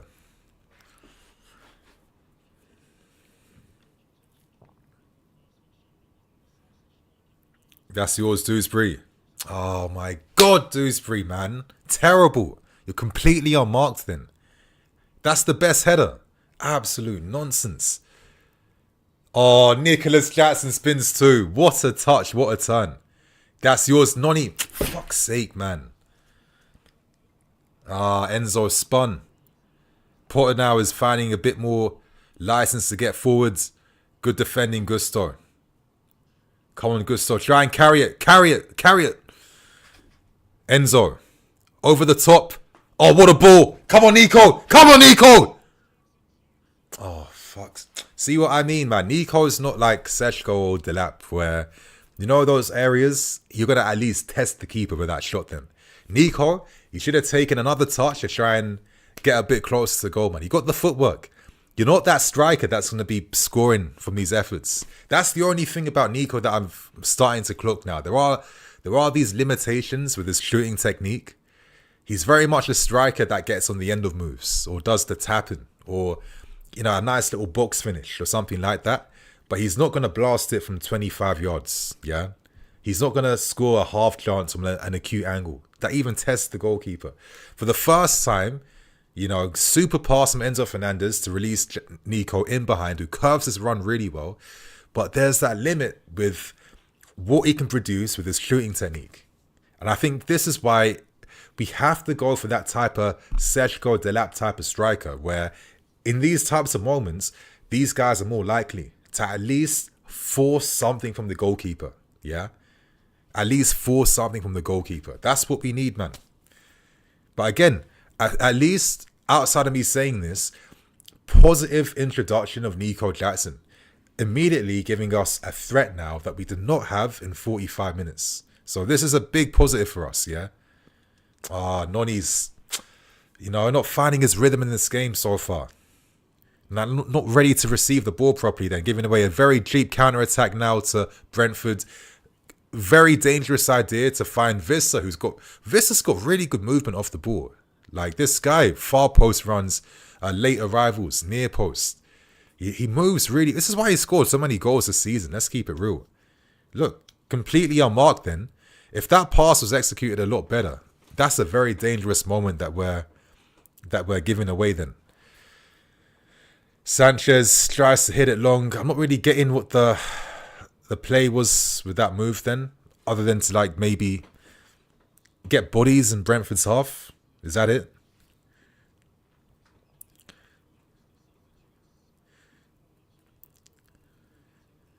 Okay, we almost scored. Yeah, almost. It's a very big... Almost is really carrying the sentence, my guy. It's really doing a lot of work. Doing a lot of work carrying that sentence. Anyway, Sancho. Sancho's definitely offered more threat than Madueke, but you know, it's still not been enough from these guys. Sanchez, can he find Nico? Sanchez, heads up. Okay, finds Noni with a good pass. Good pass from Sanchez, I have to admit. That's a very good pass then. Madueke into the feet of Enzo. Curves his run. Oh.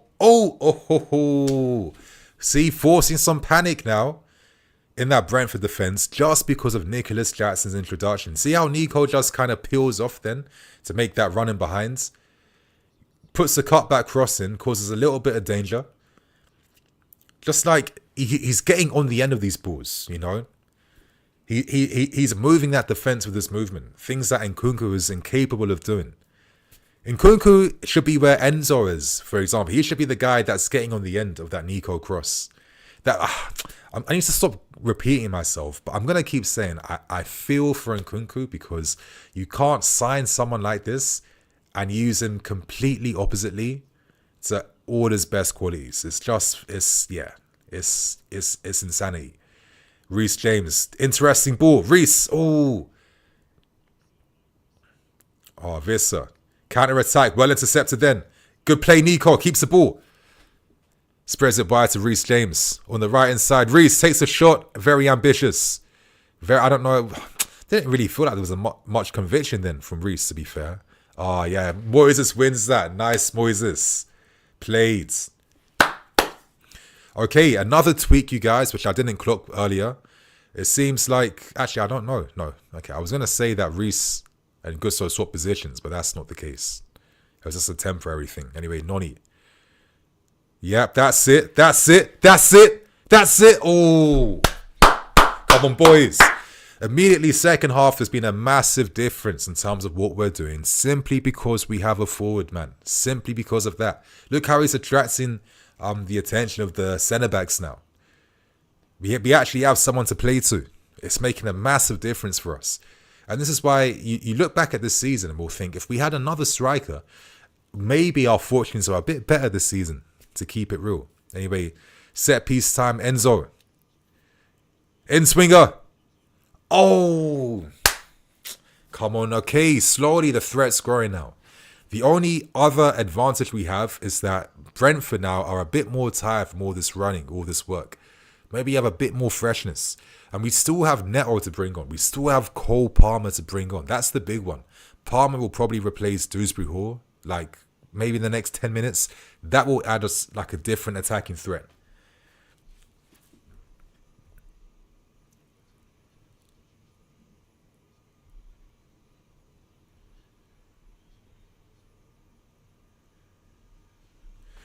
That's it. Hits it long. Sancho, that's yours. The Mbromo Reece James battle has been interesting. I'd say that Reece has probably edged it. As the game's been going on, he's been edging it a bit more. Oh, Tolson caught late then.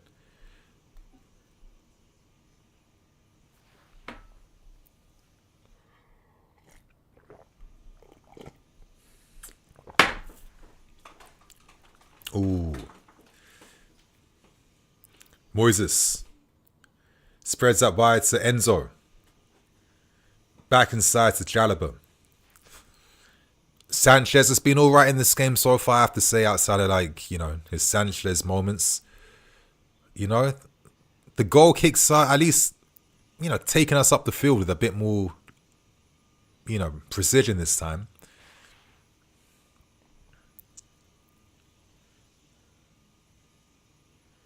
Okay, Gusto. Good pass. The only thing I would say is that I don't think Noni's been involved enough in this game, which is, you know, taken away from the attack a little bit, I have to say. Like, Noni, are you ready to make the run in behinds? Like, come on. Moises, yep, spreads that. Noni just about gets there. Back inside. Who makes the overlapping run? No one does. Come on, you guys. Like, you have to also problem solve in a better way, yeah. Some of you guys just don't use your brains. Oh, okay, we still have the ball, Tosin. He's carrying it forward now. Come on, Tosin. That's it, Tosin. Trace the pass into the feet of Sancho, but come on, man. He was never going to keep that ball then. Dead play. Like, really, a bad bit of play this last minute, I have to say. Like, really poor play.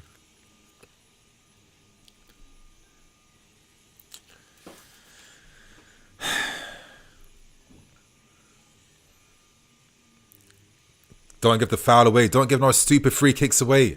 Good tackle, Moises. Good tackle, Moises.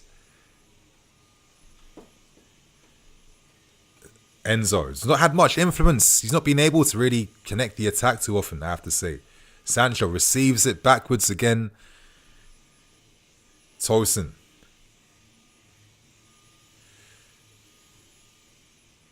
It's like there's always this like space that someone can receive out wides.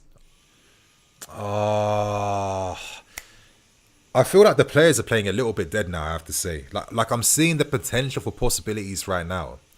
There's definitely more spaces opened up out wide, but the players are playing quite shit right now. They're not utilizing it better.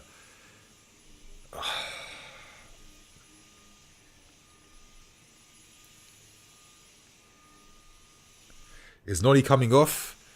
Because he's not been moving that. I don't know. Is there something wrong with this guy? Okay, Noni's coming off. Okay. I probably would take him off, to be fair. I think that's more than fair. I'm not being that inspired by Noni in this game. Dewsbury Hall's off. Beresca's wasting no time. Neto, Cole Palmer, the run now. Neto, man, needs to step up in this game, Neto. Yeah? We need you today, Neto. Hey, babes, man. Time to... Give me a sec, you guys.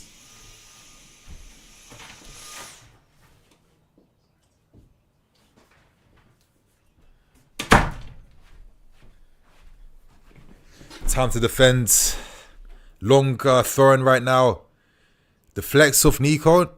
And no, not off Nico. That's a goal kick for us. But yeah, man, Noni, I don't know if he's still not like feeling himself, but I mean, he was just a yard short to everything in this game so far, right?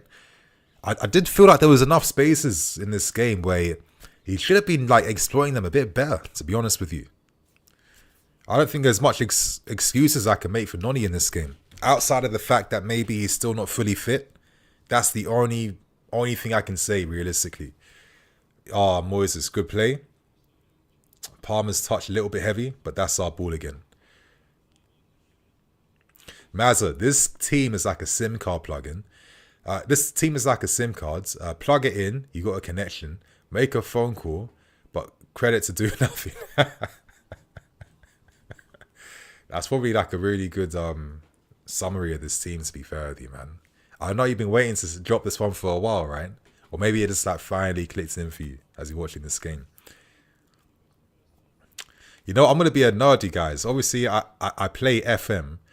And I've just been going on stupid winning streaks with Chelsea using like a 3-2-4-1.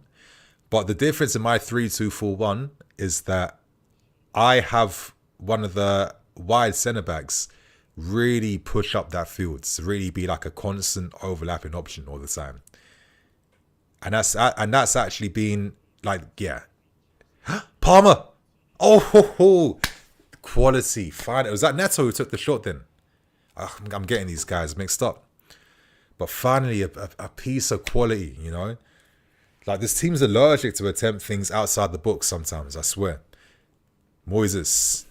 Okay, Neto. That was a decent effort from Neto then. Decent effort. But listen, Neto, Nico, Palmer on the field. If we can't get a result with these guys now, yeah, then it's time to panic. Neto are taking the corner now from the left side.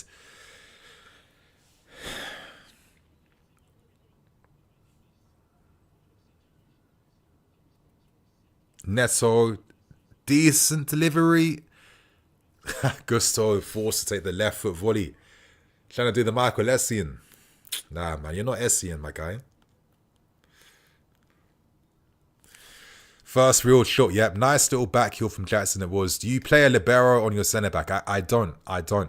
But my left centre-back, he plays an offensive wide centre-back role. So he really like pushes up because he's got a lot of pace, a lot of dribbling ability. So I got that. I've got like a halfback because it's like if my wide centre back is going to push forward to attack, I need like one of my guys in the pivot who can just drop into that back three at times when he does go forwards. Obviously, you know, it helps that I've got Bellingham and Musiala as my two attacking mids. But yeah, the teams just can't cope. They just can't cope with what I'm doing. Like I've actually been unbeaten for like what 3 seasons now of football in the Prem. It's yeah. Neto, he's coming inside. Neto, oh, straight at the keeper. But finally, like, the game's opening up a little bit. Players are taking a bit more responsibility now. You know, this is what I mean with Noni. You guys, look at the difference between Neto and Noni. Noni had moments like this where he could have produced a bit more than what he showed. So I was really disappointed with Noni's game against Brentford's. You know, really poor game from Noni. Play Moises, that's it.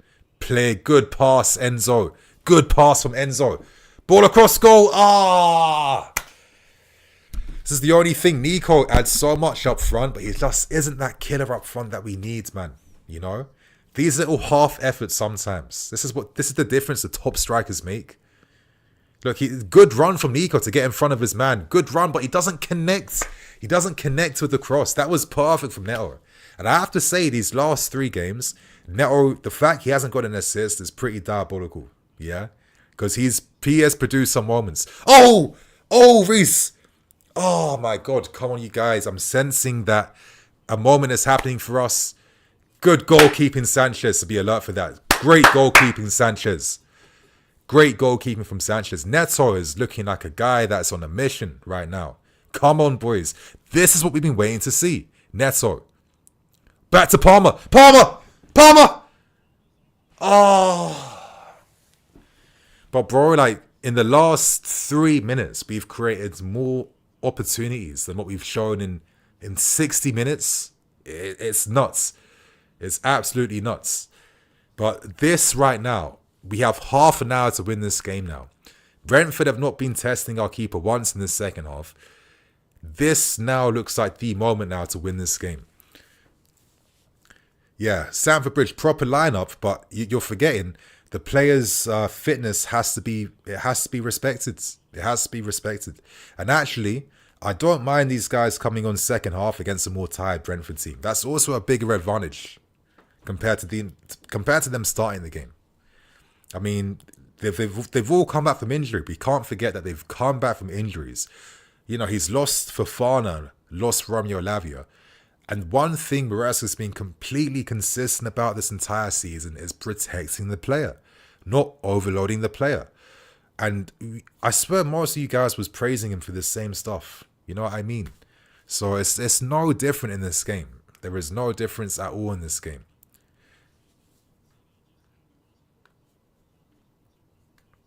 Like, I'm just past caring about the lineups that much, man. Now that you can use 5 subs, there's like 3 lineups teams use now. Yeah, you got your first half lineup, your second half lineup, and your end game lineup. That's how the game is now. So, you know, yeah, we didn't do nothing first half calm, but second half is a new game, new possibilities right now.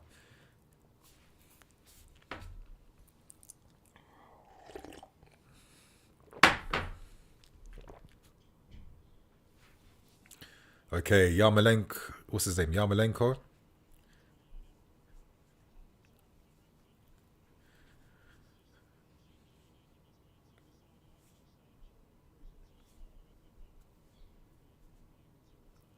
Oh, this flipping guy. Yanel. Oh, I never forgot that brace he scored against us at home. Like, Brentford just have all these like random guys that just end up just spinning us out from nowhere. So we need to be careful about his box-to-box threat.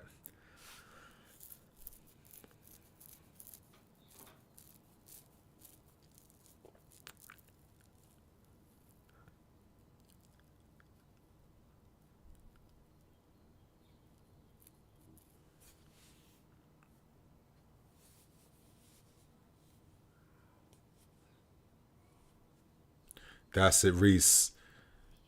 Come on, Reese, play it back. Back to Moises. Tosin. Gusto now is inverted to receive. Gusto play it to Palmer. Obvious pass out wides. Obvious pass out wides. You know, Gusto, you could have played it to Palmer to feet, man. There was a moment there to speed the attack up.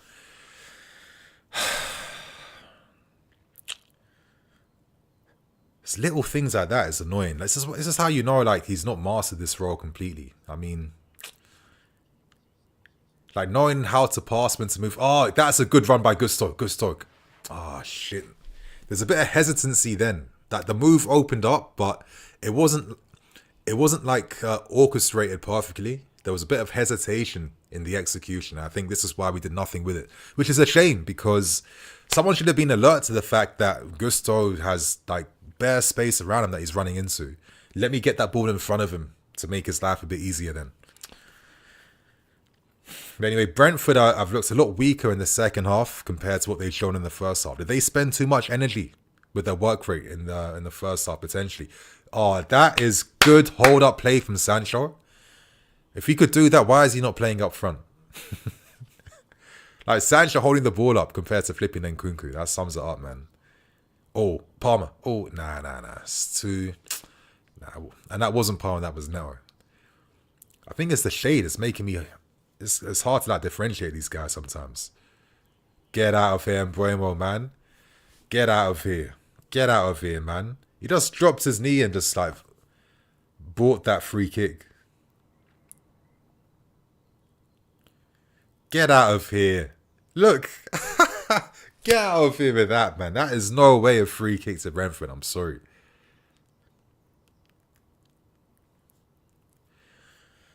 But I mean, you know, that now takes a bit of momentum out from our game now.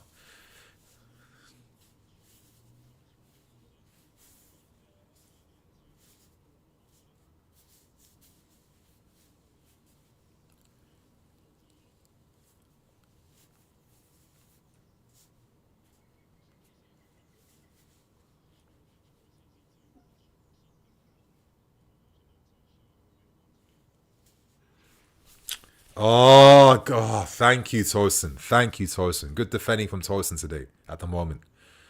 That's it, Reese. Oh, shit. Oh. Reese heads that. We win that again. Come on. Oh. Palmer, man. Use your head, man. Brentford, one of the rare times they've been able to throw men forward in our half.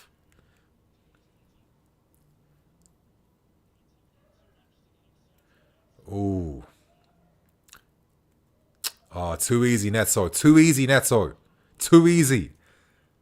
Oh, Gusto. Too easy. Oh, my lord. Too easy. Some lackadaisical defending. Gusto, you sold yourself with that stupid sliding, man. Why? Why? And Neto, that was too weak. You're letting Damsgaard just, like, get past you that easily. You just got on the field. You just came on. I mean, what a use. I don't know what that was. I think he tried to do a Tonali or something. I don't know what he was doing with that. Thank God. But that was poor defending from us then.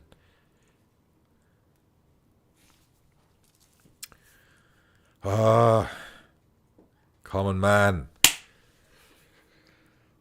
Like, it might have to be a Cucurella thing on soon. But look at the second half stats. 8 attempts, 3 on target. Brentford, 0-0-0. So, second half has been light years ahead of the first half. Still not incredible, but it's something. Sancho has been a second time now he's making that diagonal run. And he's keeping the ball up. Nico. Good touch in outside the boot.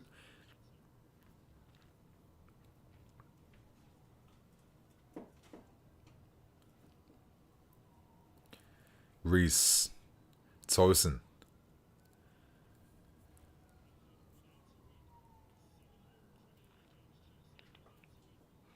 Neto. Slow down a little bit now. Gusto.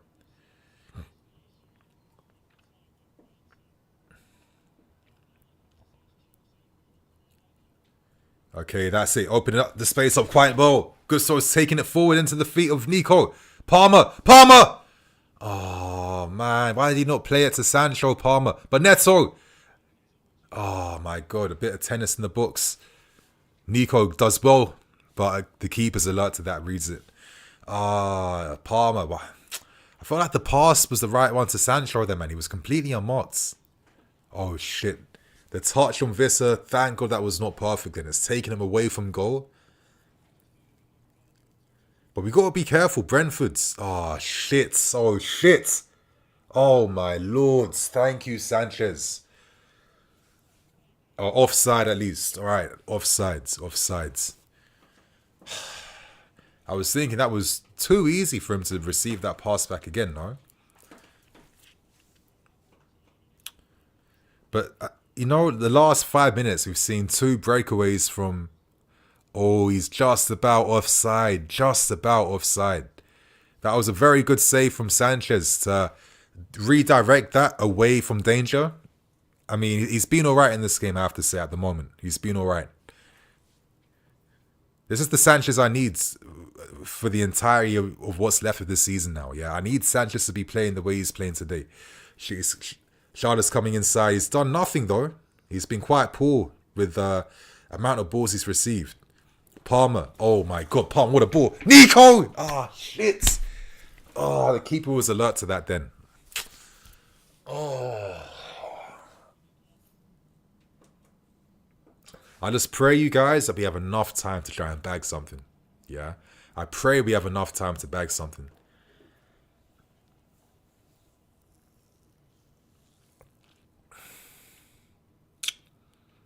Come on, man. I have to be Kukurea with the... Okay. Finally, some fluidity. Nico. He's arriving. Far post. But it's not enough, man. It's not enough. It's just not enough. Oh, and that's the only flipping guy we got. Like, it was going to take some ball of life. Okay, Reece James, good play from Reece. Can he still keep that? Don't give the foul away at least. Box them in, you guys. Box them in. Yes, Moises is there. Intercepts that well. Back to Enzo. Who's close to Enzo? Absolutely no one. Look, we've got 5 guys behind the ball. Absolutely no one. That's the difference between like Enzo with Argentina. How many guys are forwards ready to receive or combine? Enzo, take the shot, Enzo! Oh my God, not even on target, man. Not even on target. Come on, Enzo, man. Oh. Look at the space he has. And that's the best he can show for it.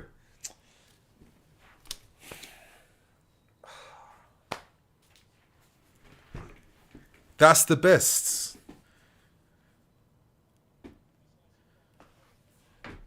This is why sometimes I miss like having, you know, world-class players where they make the game look like a video game, man. You know, shots that are supposed to be on target, go on target. Passes that are supposed to get played, get played.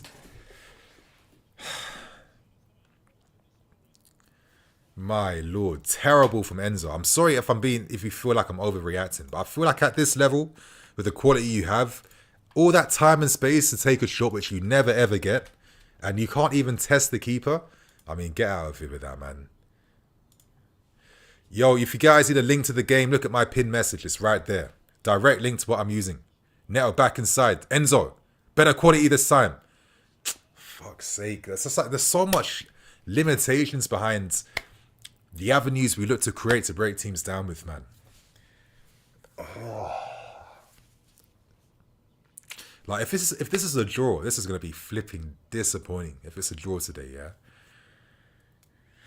And I hate these types of games, man. I feel like this season in particular, my match reviews are like the worst match reviews I've seen in years. And I think a lot of times people just don't care for reviews because they're kind of bored by the performances and bored by the games, which I can kind of understand, to be honest with you. It's not the most exciting things to talk about. And shit, Chalobah with a mistake.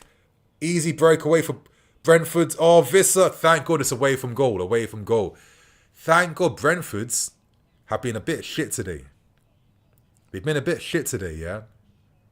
They've not been that good. These types of moments they've made, their final ball's been awful.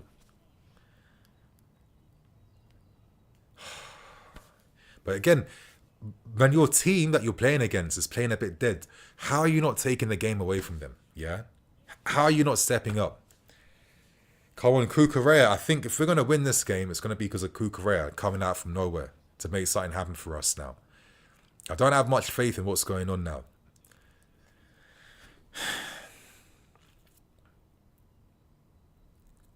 Sanchez into the feet of Tosin. Come on, I see the outlets there now because Nico's dropped deeper. Oh, super flipping touch. Great play from Nicholas Jackson, man. Great play from Nico. See what I mean, you guys? When you have this is the stuff that we were trying to find in Kunku as the outlet in these particular moments. But he can't do what Nico just did then. Oh, bro, do we have enough time to try and get a result today? Yeah, I'm sorry. We can't be getting draws against Brentford. Did I make him a... Oh, I don't think I did. Anyway, Neto. 1v1. 1v1. Come inside. Come inside. Come inside. Come inside. Take that shot, my guy. Ah, shit. Didn't time it properly, man. You're just like shooting and hoping. There was no precision behind what the plan was then. Tosin. Yes, step up. Sancho, why are you coming towards the ball instead of running away from the ball then? Like, you guys, like, when you watch us play like this, don't you just get frustrated by the shit movement? Look, where's the movement? Who wants the ball? Straight back five. Not much happening around no one. Back to Enzo. Good ball from Enzo Gusto. Can he put an interesting ball in the box? But what's the point when no one's even fucking there?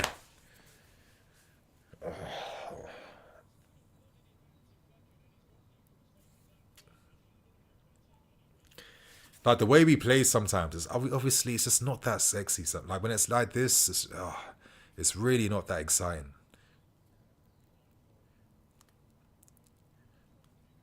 It's like all the goals we try and score, they always feel like they're very difficult goals to get. Like, we never score from like the bait moves that every team scores from.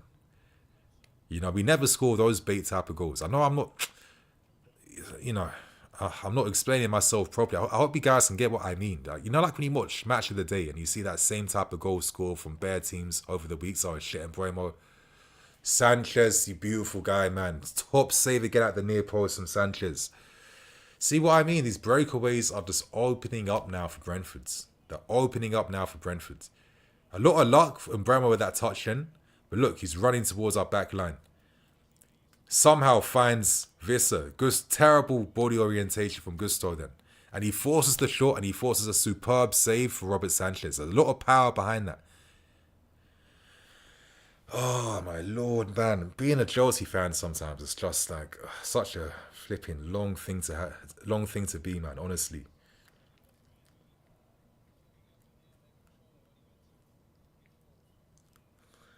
Oh, my lord. It's right to the end of the game. I've got no idea if we'll get the result now. I really... just praying at this point that something happens now. Short corner from Brentford. Unmarked. Far post cross. Oh, my lord, my lord, my lords.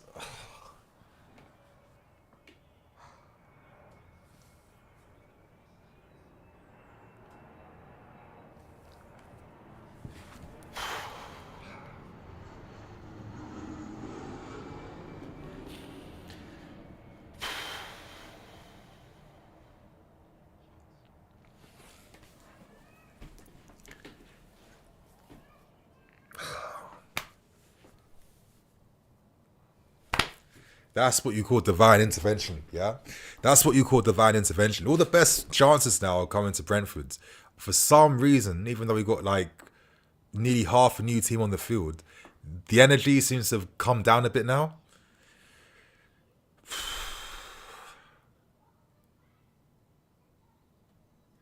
Insane. Absolutely insane. Sometimes it looks like we're trying to lose games. It does, man. It really does.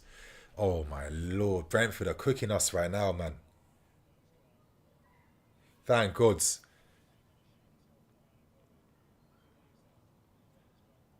Oh, my lord, bro. We're getting cooked right now. We're getting cooked. This team. Oh, bro. Like, we're still a long way away, my lord. Chance after chance, moment after moment. It's the same thing as that game against Stamford Bridge, man. They're coming in the last minute opportunities now. Oh, my lord, man.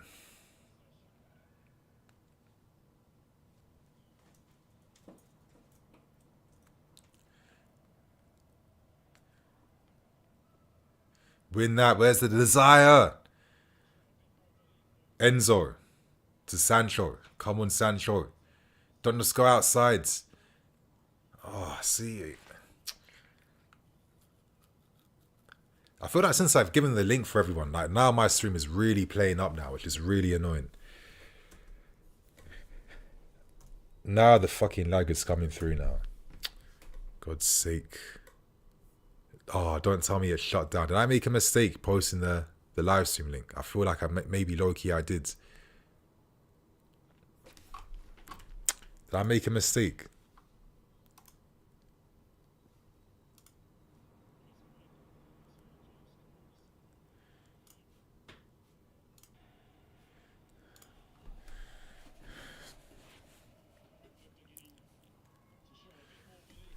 Oh. Gusto, dead cross.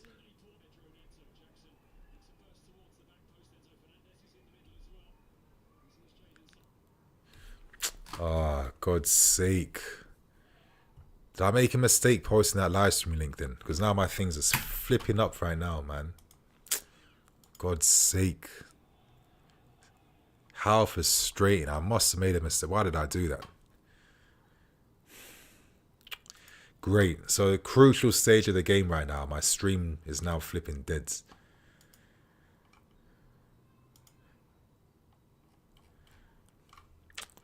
Fucking hell, man. I think it's come back, has it? I don't even know, man. You guys, if you have like a link that's working right now, please send it my way. Because this is very frustrating.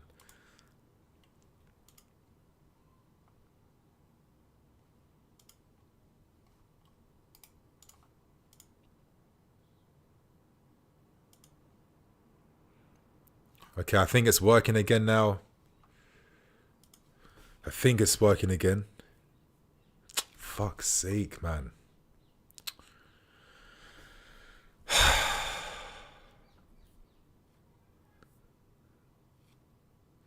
Nah, I'm cooked. Shits.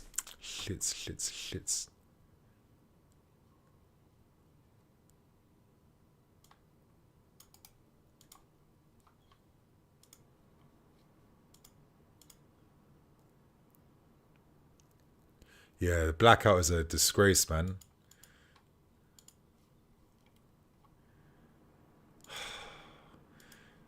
At the moment, chat, man, it's looking like this could be a 0-0, which is bitterly disappointing. Bitterly disappointing. I feel the players have also been kind of dead, even regardless of lineups or whatever, man. Regardless of lineups or whatever, the players have also been a bit dead, and they have to take some accountability for this. I'm sorry.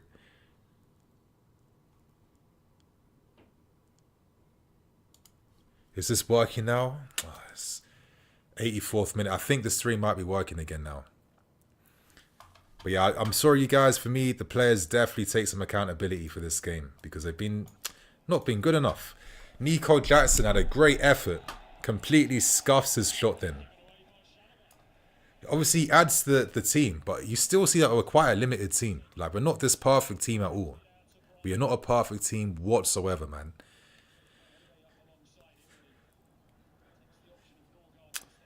Brentford, any of the games strong, the strongest team now with the most chances. Enzo spreads that to Palmer. It's not really being in the game as much, to keep it real. Who wants it? But 4 guys against 10 Brentford players. Sums it up, man. Sums it up completely. Gusto, don't take the fucking shot. Oh my God. It's like we've got no ideas. There's no imagination at all. 0 ideas, 0 imagination. Super chat. Thank you, Square Talk. Be the first one to reply with the super chat or your message. Bro, I think you didn't put your message there. I'm really sorry for that. But I appreciate you sending me a super chat, man. Much love for that, man. Oh, my lord.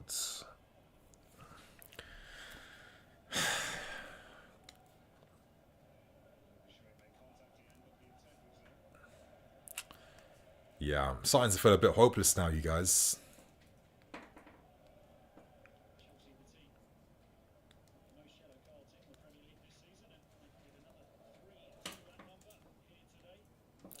I think these are the type of games the sporting directors felt like flipping Joao Felix or someone would have been offering a new dimension in or something. But I think what really hurts us sometimes is that we don't have any carriers that can just add any injection or nothing. If it's not coming from the wingers who get forced to play back inside, we've got no carrying ability really, which is like a big loss in this team. Damsgaard's far post.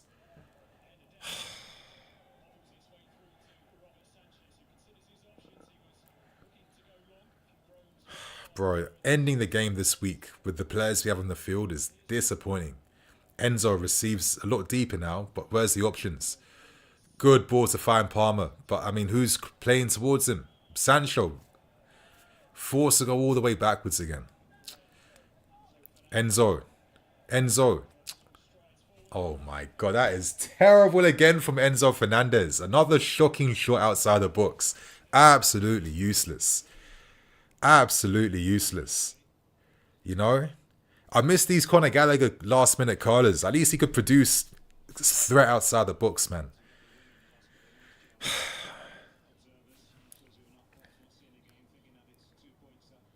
Fucking hell.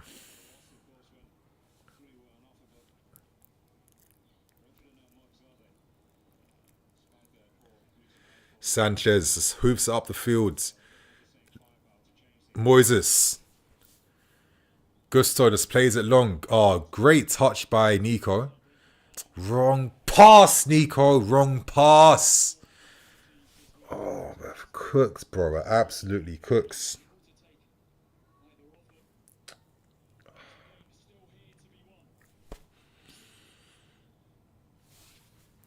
Oh, yeah. The game has just completely died out now. I wish I could get my Sunday back. What a waste of time. Absolutely agree, man. Absolutely agree. Irregular learning. Maresca style doesn't promote any creativity. Give it to the winger. Hope they create a chance. I know. It's just so limited. And it's just like there's only like one or two chance creation moves we make and there's nothing else. But even then, when there's other opportunities, yeah, the players have also been shit. I'm sorry. Enzo Fernandez. How often do our midfield players get to take shots outside the box? And Enzo's wasted every opportunity. But again, it's not enough though, outside of the long shots. Shit. Nico brings it down very well. Back to Neto, who just spams the same bait moves. It's only like near the end of the games when we like push one of the fullbacks out wide. Palmer. Chops inside. Palmer. Can he Palmer something up? Back to Gusto. The cross ain't going to do nothing, man. The cross wasn't the move. Look at the guys outside the box. Oh, fuck off, Enzo. Oh, my lord, bro. Oh, my lord. Oh, my lord, this guy. Absolutely shocking. Oh. I'm sorry if it sounds like I'm being overly critical, but when you watch other teams play, I know you guys are watching Match of the Day and highlights and everything. How many times has like a Watkins scored a goal like this? Or these half-chance efforts, these guys can only score from the tactics opening teams up. But when it comes to figuring things out themselves, they can never do it. If there's a half chance or any type of irregular moment, they never do it at all, man. Sancho 1v1. Where's Cucurella? Oh, 20 yards behind him. Great. Back to Enzo. Another shooting opportunity.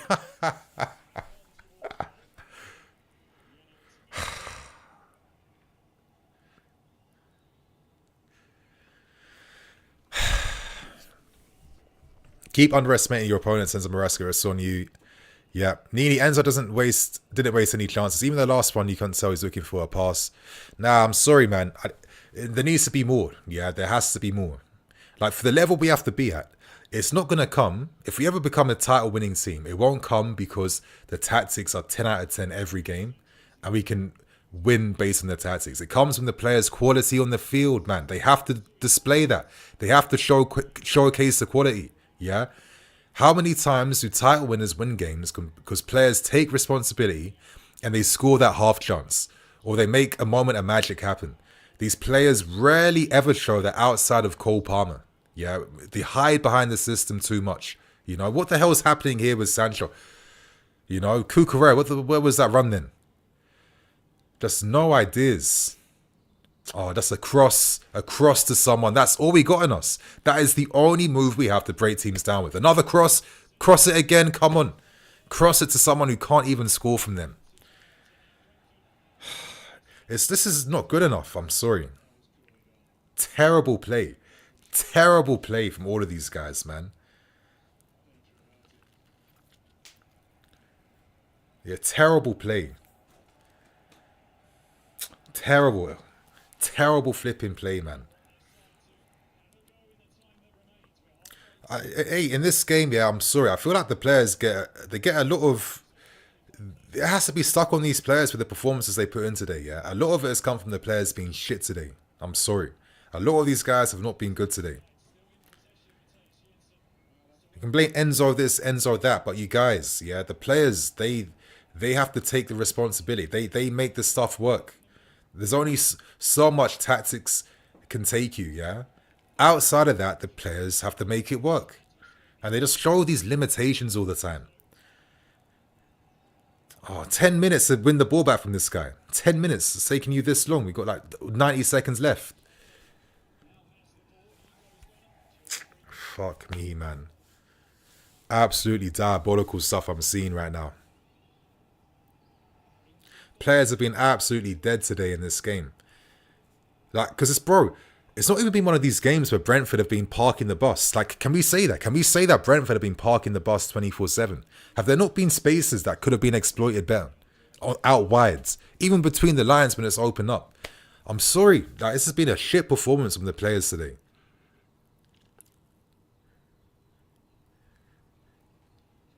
There's no ideas, no nothing, man. You know, still Cucurella. Why are you not making that run further forward? Why are you still behind? Yeah, you've got 30 seconds to try and force something. No one's forcing it. It feels like we're accepting the 1 point at this point. The same move to Neto. What's he gonna do? Come back inside, put the cross in, or play it back to Gusto. What's he gonna do? What are you gonna do, Gusto? Oh my lord, man. That's the game over, man. Palmer. That was the only thing we had in us in the second half.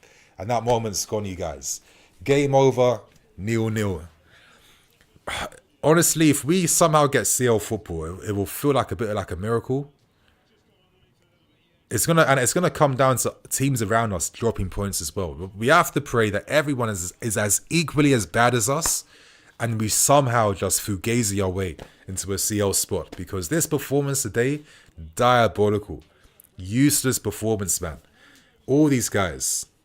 I think that the thing that just I hate the most is that they inability to do any on the cuff moments, any half chances, anything like that. Yeah, for me, the best moment in the second half came when I think Neto Augusto played that cross to Nico, and Nico completely missed that cross across goal. You should be making contact with that. That's how you're taking the lead from those moments. Yeah, and you didn't take it. Oh my lord. Is Fulham beating Liverpool? Oh, of course they are. This end of the season, Fulham, Everton, Liverpool, Forest, United, Liverpool. This is the make or break time of the season right now. And you know, if we had won today and got 2 runs on the bounce, you'd feel like, you know what? I feel like we're better prepared now for this run that we got coming our way. Nah. This just reminds me that for all the money we've spent, we've not bought a team that is as good as we think it is. We've got to be honest with that, man. We haven't bought a team that's as good as we think it is. For all the money we've spent, for all the players we bought. And the frustration will always be, did we have to go down this approach of having to be so, you know what I mean, so aggressive with this model, with all the money that we injected in, you know, in a different alternate universe. Like, imagine if, you know, when Mourinho first came through, bro, you signed a big gunman striker in Osimhen or someone like that. You get the big midfield player, you get the big player here, big player there. After $1 billion that you spent, more than enough money has existed at this football club to get us to compete to a much higher level, to get us closer to the league. You see performances like this, and all it tells me is, shit, this will take us another 2-3 years before we see anything title challenge worthy. Yeah? It's going to take us that long. And after being in the 3rd season into this shit, that's not good enough, man. Expected goals. Yeah, barely any strong chances, barely any moments. Poor game. Honestly, waste of a game. But you guys, I just feel like I don't want to waste your time too much today right now. I'm going to just quickly put out the review that no one's going to watch because one thing I've noticed this season, my match reviews have been performing so poorly. Because it's because of games like this, there's nothing exciting from them. No one cares to talk about the game again or relive moments because there's no moments to relive at the moment.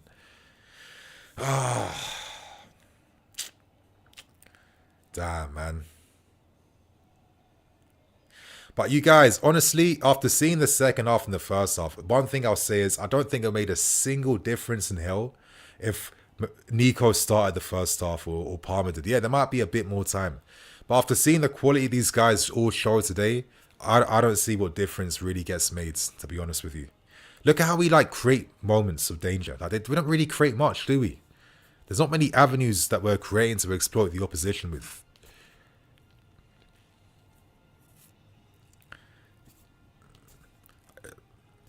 I think the only change you make is Nico, but it's quite clear that Maresca feels that Nico can't be playing this many games.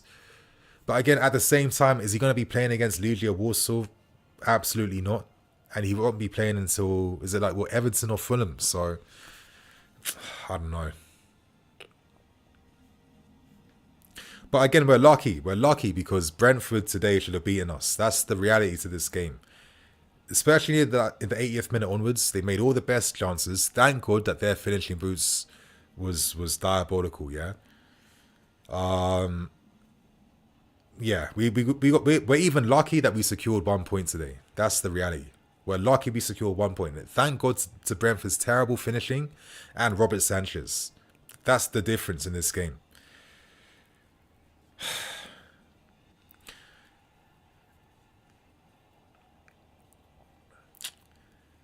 You know, I mean, it's a shame that Nico Jackson just can't be playing every single week. Obviously, Nkunku was just doing nothing in that first half. Maresca must feel, again, Maresca must feel that Enzo can't, that Nico can't be playing 90 minutes. It's a shame. Maybe that offers us something. But even then, you know, the moments of danger that Nico got in the second half, none of the shots were on target. He missed them all. He missed every effort that he had. What shot did Nico create? And this is the thing, for all the team stuff he does, which is really good, there's still this impotent threat that still exists. Let's keep it real. Yeah, that impotent threat is still there. For all the good teamwork and the hold-up play and the link-up and the transitional threat, nothing tested the goalkeeper. And that's the reality of the limitations of this team right now. Even with him doing our best stuff, it's still not enough, is it? Realistically, it's still not enough. That little spell we had second half, we couldn't get the goal, and any other half chance moment we had, players are terrible shooting. I mean, Enzo Fernandez's shooting today was just nonsense. And you got to think, yeah, back in the day, you would have had a Lampard. If he was in that same situation, something's getting created from there. I know it's a crazy example I'm bringing up, but I bring up these examples because that's the only way big teams have traditionally won games, is by having this caliber of player that can be the difference maker in moments that you don't expect. Because you need that sometimes, yeah? You can't just rely upon the manager's system single-handedly creating opportunities of magic for the team. The players have to also fucking do their thing. That's how this game has always worked, yeah? It's always worked that way. And every half-chance moment, these guys did F all with it. Not on target, not this, not that. Anyway, I've got a super chat here, Christoph. Add a player stat breakdown to your match review. That could be that's a good idea. I can't do that right now. But I've been thinking for next season, I'm gonna have to find a different format for my match reviews, which I've been thinking about. But maybe next month potentially introduce something like that. But thank you for that suggestion. That's definitely something to try and introduce into things. But you guys saying before I bounce, Ryan, yeah, Fernandez never seen a player miss the net entirely from directly in front so much. Exactly. For the time and space you have, I love Fernandez. He's a great player. But I also have to hold these guys to accountability.